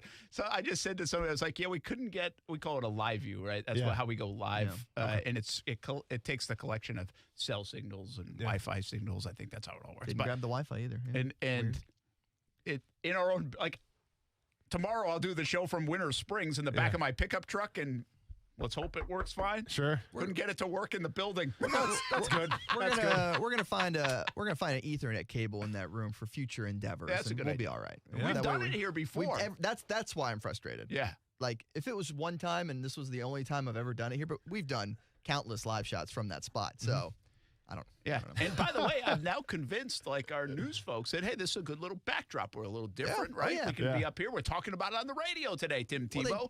So it's a nice little combination, right? So cross-platforming. They do a similar thing with WOKV, doing kind of the news stories in the mornings. No, So I bet they have Ethernet over there. I bet they do. I bet they take that camera that is on you right now. They find a way to get that thing. I mean, if you guys want Ethernet, just go to my office. I got Ethernet in there. Oh, Drew, we could have just gone to your I got office. it for days, Austin's man. office. Austin's office. Just to say it loud for the people. Hey, say it loud for the people in the back. Austin's office. It's got a nice ring to it. Keep singing. I like your tune. I'm not going in. Yeah, I haven't been in there. By the way, you get a new office, you get new headphones too, huh? Some big times for you. Well, okay, first of all, I can't wait until these announcements are official. See, no, I don't know. Hey, easy now. Hit the dump button. No, it's all good. But be careful though, because don't make it sound like I'm changing. All right, you saw my headphones. Yes. But be honest though, Brent, the headphones need to be replaced. They were bad because the earpiece kept on falling. They were bad. Yeah. So I went with some. I don't name their. I'm not gonna name the brand because they're not paying me to say it. To be honest with you, I feel like you instantly became the rookie draft pick who just went out and bought a car. Yeah, might have been. Got an office, bought headphones. Might have. Hey, I might have got a Cadillac EXT. Treat yourself. Might have got a Cadillac EXT. Might have put 26-inch rims on it. I might be going to Arby's and going to the drive-thru and wrecking the crap out of those rims my first week. Treat yourself, Austin. That's what you got to do. Got to treat yourself sometimes. Some people got pool tables. I got the Audio Technicas. Weber's been busy today. Running around a little bit. Monday went to Mayport. NASCAR, Kurt Busch. Yep. What was that? It was a cool event. Yeah, so Kurt Busch, and NASCAR does this every year where during Memorial Day weekend at the Coca-Cola 600, they put fallen soldiers' names on the windshield of each car to honor them through all the different branches of the military. And the one that got paired up with Kurt Busch, who drives the #1 car for Chip Ganassi Racing, is Jason Dunham, Marine Corps corporal. Sacrificed his life, fell in a grenade to protect his fellow Marines. Just ultimate story of sacrifice, Medal of Honor recipient, Purple Heart, died in 2004. And so at Naval Station Mayport is the USS Jason Dunham. So there's already a Navy destroyer that is in his honor. And so they gave Kurt Busch a tour of the ship, got to meet the commander of the ship, and then they unveiled the car, in front of the battleship, the destroyer. So you have this really cool kind of parallel between 750 horsepowers over 100,000 horsepower. So he got a tour of the engine room, got to meet some of the folks who serve on the USS Jason Dunham, and it was cool. And one of the things I talked to Kurt after the experience was, how nice is to be doing these things again, to be able to get back into the community, to thank the members of our military for what they do. And obviously, we'll have that story coming up tonight at 6:30 on Fox 30. Sounds good. That's a neat story. Good. Kurt Busch could get up here for that. And then you over at UNF, Blake Maribel continues to rob home runs. You're like a rob home run story guy. That's the second one. I was going to do the second one I've done in a couple years. Yeah, you did the Stone Garrett, the anatomy of Stone Garrett's catch. You just had that a bobblehead. Was insane. I remember that day. Like for it was really 2 years in the making because of the pandemic. So the irony, by the way, to Stone Garrett, they gave out the bobblehead this past Saturday. Yeah. After the 2019 season, he signed with the Diamondbacks. So he hasn't been with the Marlins or the Jumbo Shrimp since that like season Bachman's favorite of player 2019. So, he was going to get Rule 5, and then he just signed off with the Diamondbacks instead and goes and plays for another team. But they still did the bobblehead this past Saturday. It was pretty cool because it kind of has him bobbling over the fence. The fence. That was the idea. Outfield fence. So kind of different stories in that Stone Garrett, that fence is shorter. So, you can do a little jump and get carried over. True. At the baseball grounds. At the baseball grounds. The ones at UNF, probably a 8-foot fence. I think so, if I had to guess. But Blake Maribel's 6'3". So he kind of just showed me, it's like, Yeah, I just put my hand up there, and here I am. Give it a little jump. But it wasn't that. It wasn't the two that catches simple. that he's made were He's made not two like really just good a catches. reach over kind of. I mean, it was like The robbery. climb it and then bring it back in. Yeah. They were like almost identical, it felt like. But really good plays by Maribel. Yeah, and he, in his way of explaining it, just made it seem so simple. And I'm like, dude, that's not that simple. Yes, it's like a walk in the park. It's not that easy to just time the jump. And, because if you're playing in the outfield, and anyone who has, the second you hear and feel that warning track under your feet, it completely changes your approach because you're about to collide into a wall at full speed. There's an art to it, a big-time art, and something that's hard to practice in full speed. You practice it sometimes. I was an outfielder. You do practice it, kind of finding the fence, and you always want to practice robbing the home run. Yeah. But in full go mode, he's done it twice in like a 4-week span that like our Sports Center worthy kind of plays. UNF, by the way, baseball surprised me this year, and I don't know if that's unfair to them by me or if it's just they're doing a heck of a job and Tim Parrington's doing a heck of a job, but they've been pleasantly surprising, I think, for a lot of folks over there at University of North Florida. Yeah, they're hosting a divisional series, essentially quarterfinals for the A-Sun Championship, not this weekend, but the following weekend against Stetson. And then the Final Four will be here as well at UNF. So at Harmon Stadium, we'll host the Final Four of the A-Sun Championship to see who gets a postseason berth, that automatic berth into the NCAA tournament. A lot of good players, a lot of good ball right there. Did that make you feel better? What's that? Coming on and talking a little bit after the live shot. I'm good. I'm good. We're going to go troubleshoot here in a second, That's all right. and we're going to find some solutions to make it better for next time. When you say troubleshoot, is someone getting yelled at? No. Oh, We it's a technical thing. We crank up that little box, and It could be a user error though too by somebody. It's not. Okay.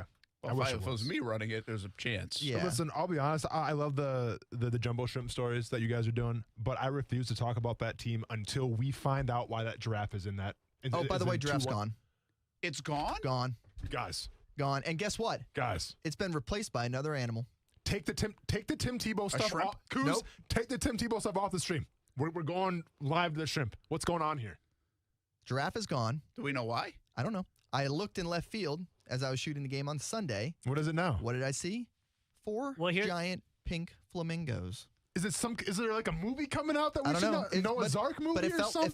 it felt like a very similar kind of model as far as size and texture of the giraffe. We got to start asking what's going on. I've got a tweet here. at the jumbo shrimp. Well, and I would say also This is general. ridiculous. Here, wait a little bit for that tweet because I guess do it for radio, but I'll send you a picture when I go downstairs here in a second of said flamingo. I think but isn't that kind of weird because flamingos, don't they eat shrimp? Oh, that's why they're pink. That is why they're pink. Yeah, by the way. so that's where they get their color. Oh wow! And then I wonder. Is the I team wonder. moving. Do I see What, it? the jumbo. Put in the lease until 2043. Yeah, I think we're okay. Well, but there's always fine Did print. they dude. sign up with ESPN 690 until 2043? Because that would be some job That would security. be most nice. likely That'd for be us. nice. Yeah, but I'm still driving a station wagon, so probably not. But okay. Flamingos are a major enemy of the crustacean nation. You know, That's interesting. We got to get to the bottom of this. There's you know how something many to people this, asked guys. about the giraffe? A lot. Like that day? Oh, yeah, there a were lot. a ton of people interested in the giraffe. And not only that, I want to know: was it Friday they got their first loss of the season? Did the giraffe move Friday? Because if that's the case, is then there some kind of like rally giraffe, rally flamingo? That ended quick. they got a 3-game streak out of it. What if there's like a rally giraffe and rally flamingo? Flamingo. What? Well, I Teams do don't think that? your rally. Who had I the don't rally think. monkey. The Angels the had the rally tiki- monkey They did, back in the day. I don't think. I know. I don't think your rally.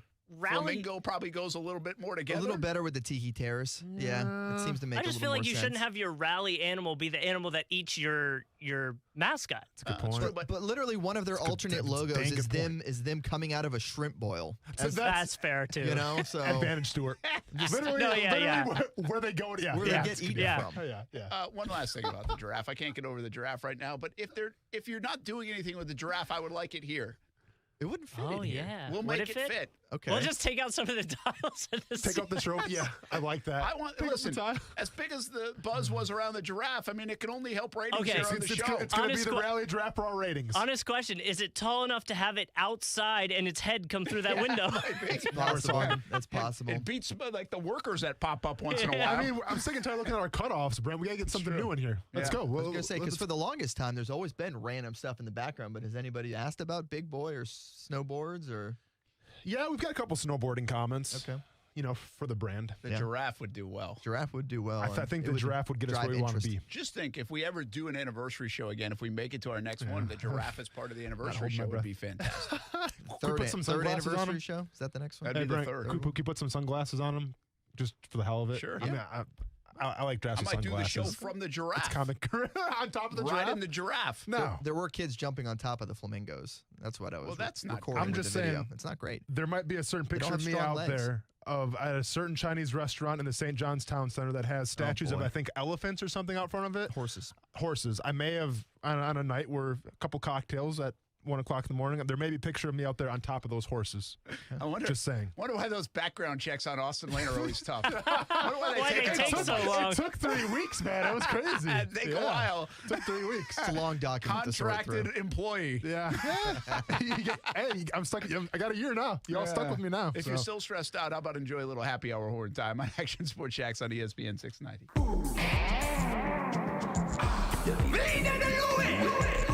The good vibes. Taste the islands and every drop of Vida de Luis tequila. 100% blue agave from Tequila, Mexico.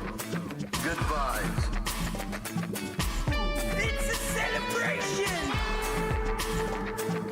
Hey, celebrate with a little Vida de Luis tequila. Check it out, VitaDeLuis.com for Añejo Reposado Blanco, where you can find a bottle of locally owned tequila right there in Jax Beach.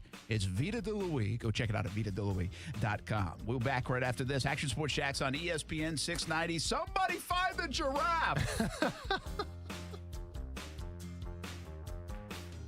Now, the first alert forecast on ESPN 690.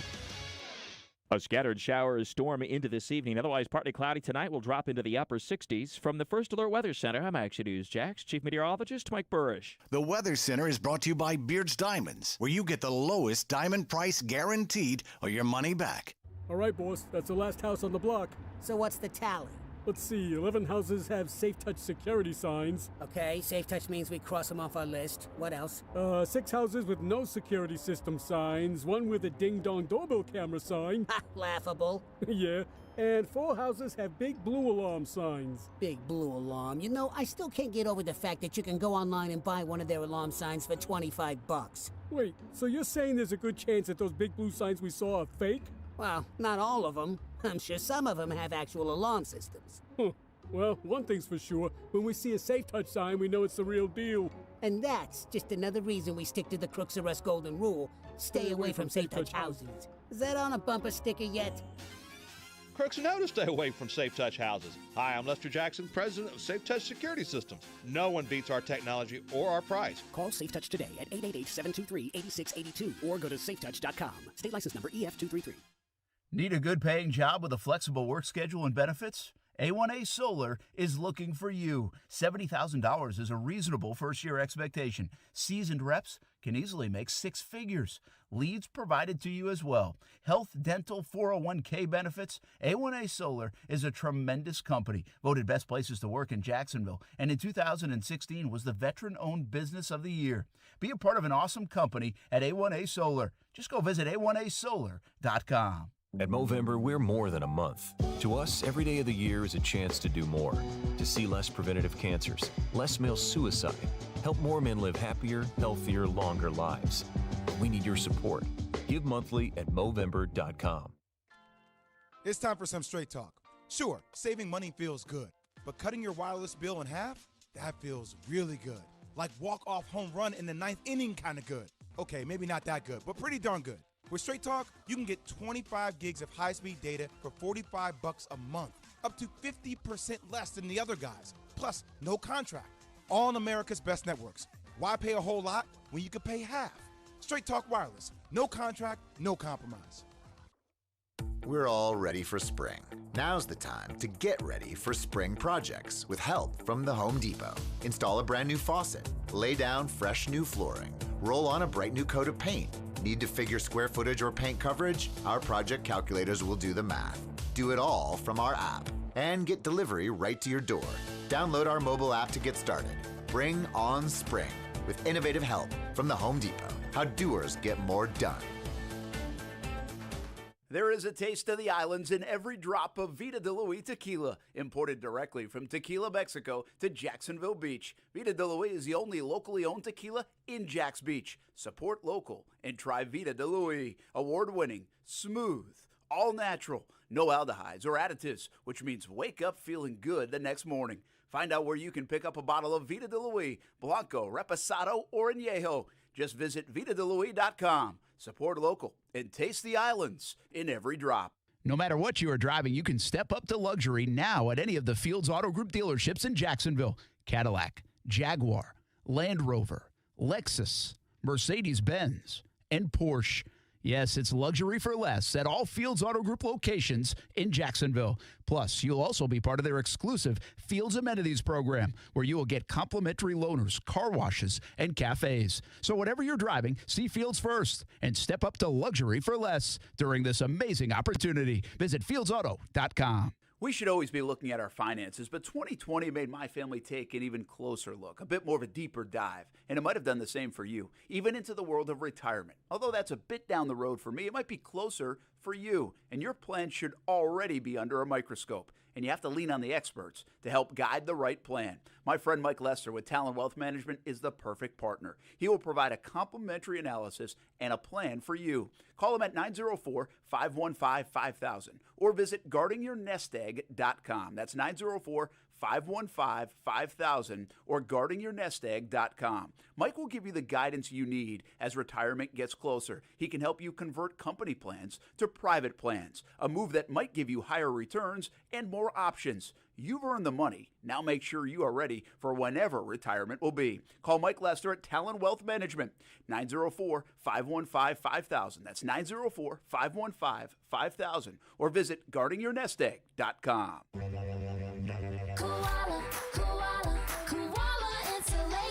Hey, I'm Carrie. And I'm Bruce. We're the owners of Koala Insulation. Did you know that according to the Department of Energy, heating and cooling account for almost half of the home's energy use and expense? We started our insulation business because we wanted to help people save money on those energy bills and live a healthier life. Schedule a free evaluation today at koalainsulation.com.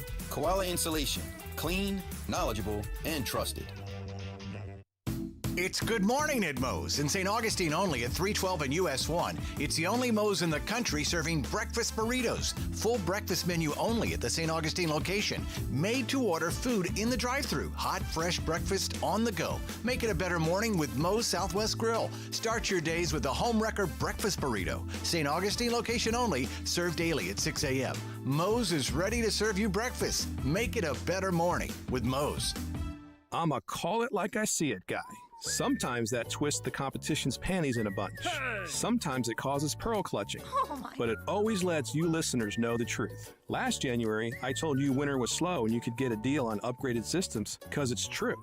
And here's the truth about summer. Most AC breakdowns happen from stress testing during that first string of scorching hot days in summer, causing every reputable AC company to be booked out at least 2 or more days. Any company not booked solid in summer isn't a company you want in your home. But who wants to sweat it out 2, 3, or more nights waiting for a new AC? At Griffin Service, we've solved the logistics to fix that problem, because we fix what others can't.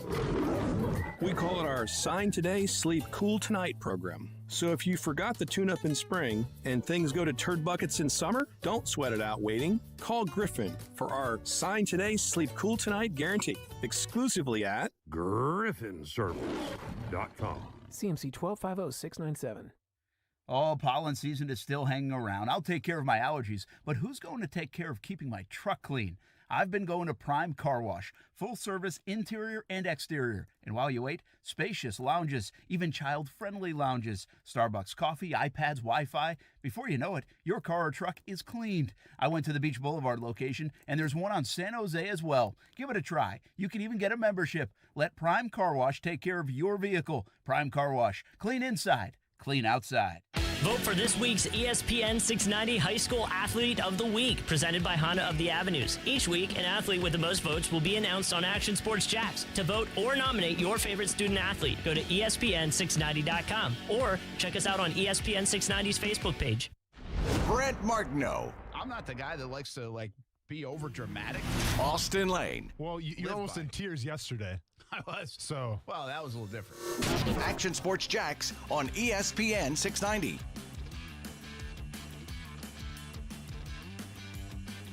I will say that I will never tire of seeing no-hitters. I mean, at the end of the day, if you're going to give me a game that has all these strikeouts and everything else and almost no balls hit in play, give me a no-hitter. It gives you something to hang on. The thing about the sport is that it requires urgency. The thing about any sport, it requires urgency. A sport needs to make you want to watch or feel like you need to watch. But when there's a no-hitter going on, you need to watch. That is Mike Greenberg. I don't disagree with him. I mean, listen, no-hitters are fun. I mean, but it doesn't. There is a bigger problem in baseball where the pitchers are just that dang good. We've had the discussion last week. I do think the pitchers are really good. I think we might be at just an incredible era of depth in pitching and so much talent that even guys you don't never even heard of have filthy stuff. Mm-hmm. You know, and I'm not talking you the hardcore fan that knows these guys, but I'm talking the casual fan. Oh yeah, you see it every single game you watch. Yeah. Whether we talked about the second, third, fourth pitchers, they're all nasty. I don't even think I think I started to say this maybe last week we were talking about this topic or not. Maybe I did say it, but it would be an interesting study. Go get this done, Elias Sports Bureau. Like how much out of the no-hitters that have been delivered in Major League Baseball history, how many are just like no-name journeyman guys? Yeah. And how many are like star players? Like obviously Nolan Ryan made a living off it, right? But and you have those. I'm not saying you don't. You don't have big-name guys. But I wonder if the balance scale would tilt toward the no-namers that just have like this great moment. It's a good call. You know? Yeah. It feels like it's one of those things sometimes. Well, and it's like, you know, they mentioned this on the break, but DeGrom, I mean, one of the best pitchers going right now when he's healthy. Never had a no-hitter. Yeah. Has like below a 1 Yet he's ERA, seemingly unhittable. But he's unhittable, but never had a no-hitter. It's insane. By the way, DeGrom goes on the IL, which I still can't get used to. What, instead of the DL. Is it the injured list? What yeah. is it? Okay, yeah. Instead of the DL. Yeah. Did we have to change that? I know, right? But that's not good for the Mets. Braves played in front of a sold-out crowd last night. Did you see that? I did not see that. Full capacity. Okay. How are your Red Sox doing? Red Sox are still in first place, folks. Just want to let you know. Embrace that. Cherish that. They were the first team to 20 wins. They are now the first team to 22 wins. They're still 22-13, 3.5 game cushion on the Yankees and the Rays. We're now 35 games in, so that's a solid 20% of the season, a little bit more than that. You know, I've been more impressed with the bad teams aren't grotesquely bad. Like the Orioles are 15-19. Detroit's kind of grotesquely bad. They're 10-24, but you know, the Angels are in last place in the West. They're 15-18. The Nationals are 13-17. The Pirates are 14-19. And the Rockies are struggling, 12-22. So there's two teams. But, again, I said it last week. I think the parity in Major League Baseball is pretty decent. Yeah. Right now, your Brewers are struggling lately. Easy now. Hey, they lost a lot of close games. They won last night against Miami. They're okay.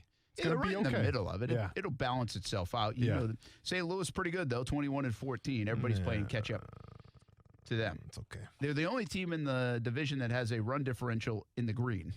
St. Louis? Yeah, same thing in the East. There's the Miami Marlins, who are 15-18, but have a +20 run differential. Weird. Well, I mean, weird game, stat. Weird stat, but one game can make a difference. Like the Brewers got beat by 16-0 one game against the Dodgers, and that's what it was. I'll give you more. The AL West has one team in a positive run differential. It's the Astros. Yet they have 4 teams at 500 or better. Weird. And then the AL East has 4 teams out of the 5 in the green in run differential. Weird. Or not weird. Yeah, well, that makes a little more sense because all 4 are over 500. Yeah, I got you. But the Red Sox, +36. The Chicago White Sox, +53, most in the league. Even more than the L.A. Dodgers. Have the Dodgers been disappointing? Are kind of dropping a little bit. I would say the Dodgers have been disappointing. Sean May getting that Tommy John surgery now? Yeah, all of a sudden.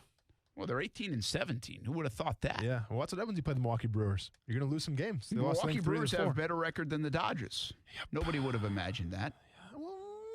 Seattle Mariners have a same record as the Dodgers. Yeah. Let me give you one more. The Toronto Blue Jays. Plenty of baseball, bro. Plenty of baseball to go here. All right, we got to take a break, Goose. Yeah, we do. Thumbs Goose. are up. Thumbs are up. That usually means shock your mock Man, time. I'm going to shock your mock By now. the way, I need to get the next batch of shirts out. I need these addresses. Oh I my need gosh, the you contacts. still We haven't got sent the shirts to out yet? put a bow on this thing. Hey, I'm trying. They're not responding. People were trying to go to the draft if party we owe wearing you a those. shirt, you got to reach out to us. Okay. So not okay.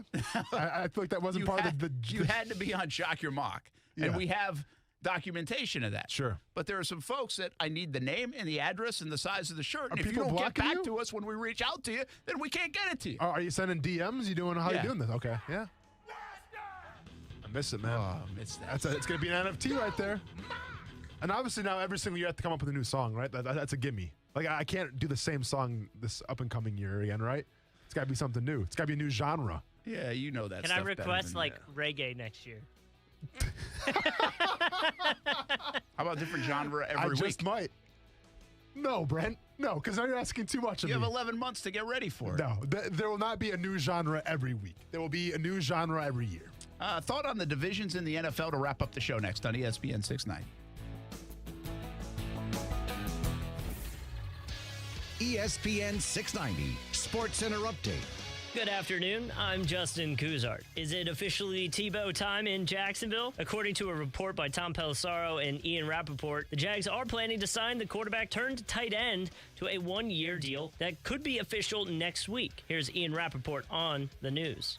Nothing is done yet, but this is expected to be official in the next week or so. You know, has such a close relationship with Urban Meyer, Tom, this makes a lot of sense. Tebow will have the chance to make the team, to make an impression, and we will see where this goes for here. The Jacksonville Jumbo Shrimp saved themselves from having a losing weekend, winning on Sunday 7-9 over the Norfolk Tide. They did lose Friday and Saturday. 2-2, the pitch. Swing and a miss.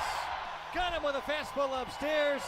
Shrimp win. They are now 4-2 on the season. This report sponsored by Jacksonville Chrysler Jeep Dodge. For the ones finding new ways to ensure the job always gets done. For the ones wearing many hats. For the ones who are hands-on, even from far away. And the ones keeping business moving forward. We are Grainger, offering supplies and solutions for every industry, with 24/7 support and experienced staff at over 250 local branches. Call, clickgrainger.com, or just stop by. Grainger, for the ones who get it done.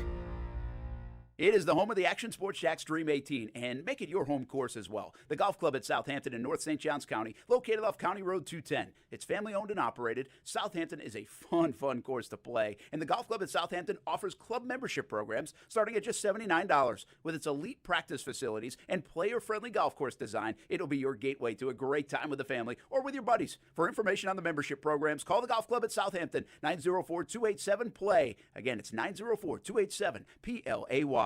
Texting enrolls you into reoccurring automated text messages. Message and data rates may apply. Come on, one more rep. You got this. 10. There it is. Nice work, man. You're a beast. Thanks, man. I feel better than I have in years. And I got to tell you, taking Nugenix makes a huge difference for me. Nugenix? That's the testosterone booster with TV ads with Frank Thomas. The Big Hurt, right? Oh, yeah. This is a legit product. The key ingredient is Testofen, which helps boost free testosterone levels and increase lean muscle mass. Well, it's clearly working for you. Hey, are they still giving out complimentary bottles for people to try for themselves? Yeah, Nugenix is a great way to increase lean muscle and feel stronger with more energy and endurance. Man, I need to get a complimentary bottle of Nugenix. No problem. You just got to send them a text. Text BEACH to 321-321 right now for your complimentary bottle of Nugenix, the #1 selling free testosterone booster at GNC. Nugenix samples are not available in stores, so text BEACH to 321-321 right now. Text BEACH to 321-321. Text BEACH to 321-321.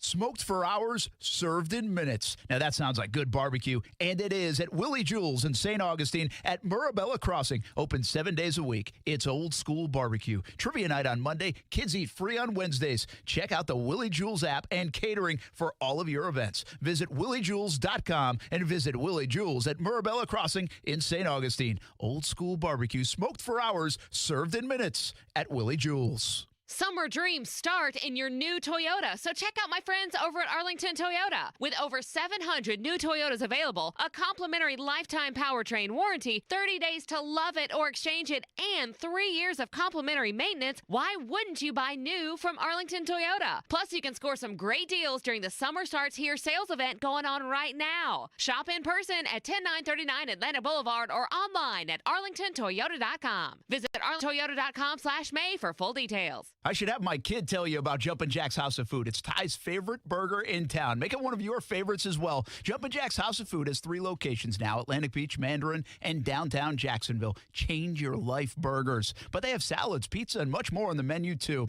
Let Jumpin' Jack's House of Food be your great neighbor. Lunch or dinner with the family, or they will cater parties from 200 to 500 people. Jumpin' Jack's, HOF.com for online ordering. Jumpin' Jack's House of Food, open 7 days a week.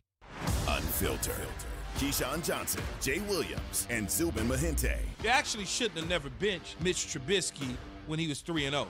You probably would have put yourself in a much better place right now today. Keyshawn, Jay Will, and Zubin. Weekday mornings at 6 Eastern on ESPN Radio, your smart speaker, or on ESPN News.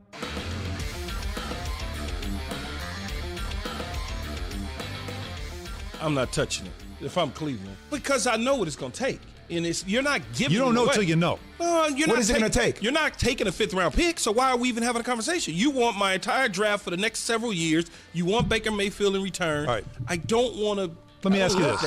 Great as Aaron Rodgers is. Do your odds go up to win a Super Bowl if you get Aaron Rodgers versus Baker Mayfield? Then why the hell wouldn't you do that? Because it's going to take too much for a guy that has 3, let's just call it for safekeeping, 3 great years left in him. I'm going to have to give away my future when I don't have a real quarterback issue.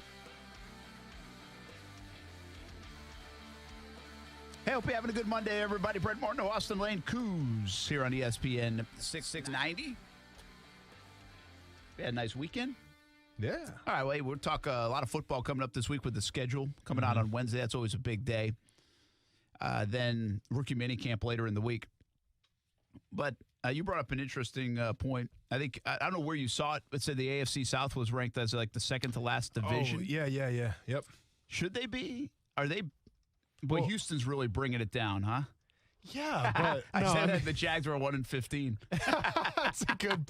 No, it's not the Jags' fault. You're the second worst division. No, that's a dang good point. It feels good to say it's Houston's fault now. Yeah, it definitely is Houston's fault. Yeah, obviously when we talk about NFL divisions, you know who the first one was, right? Who I guess not the first, but the worst one, you would say. Is the worst one the East? Correct. The yes. NFC East? Yes. Yeah. Because you can look at it 2 ways. It's the most competitive potentially, but obviously the least quality play is fair enough. Yeah, for sure. I don't know, man. Like, there is a lot of parity when you talk about what's the best. The best got to be NFC West. The best would be the NFC West, correct? Like easily. Yep. Let me go second. Hold on. I can tell you. Oh, okay. But I don't want you to tell me. Gotcha. Take the. Okay. All right. I'm gonna say second one. I mean, come on. Hey, come on, Brett. NFC South. No, come on, man.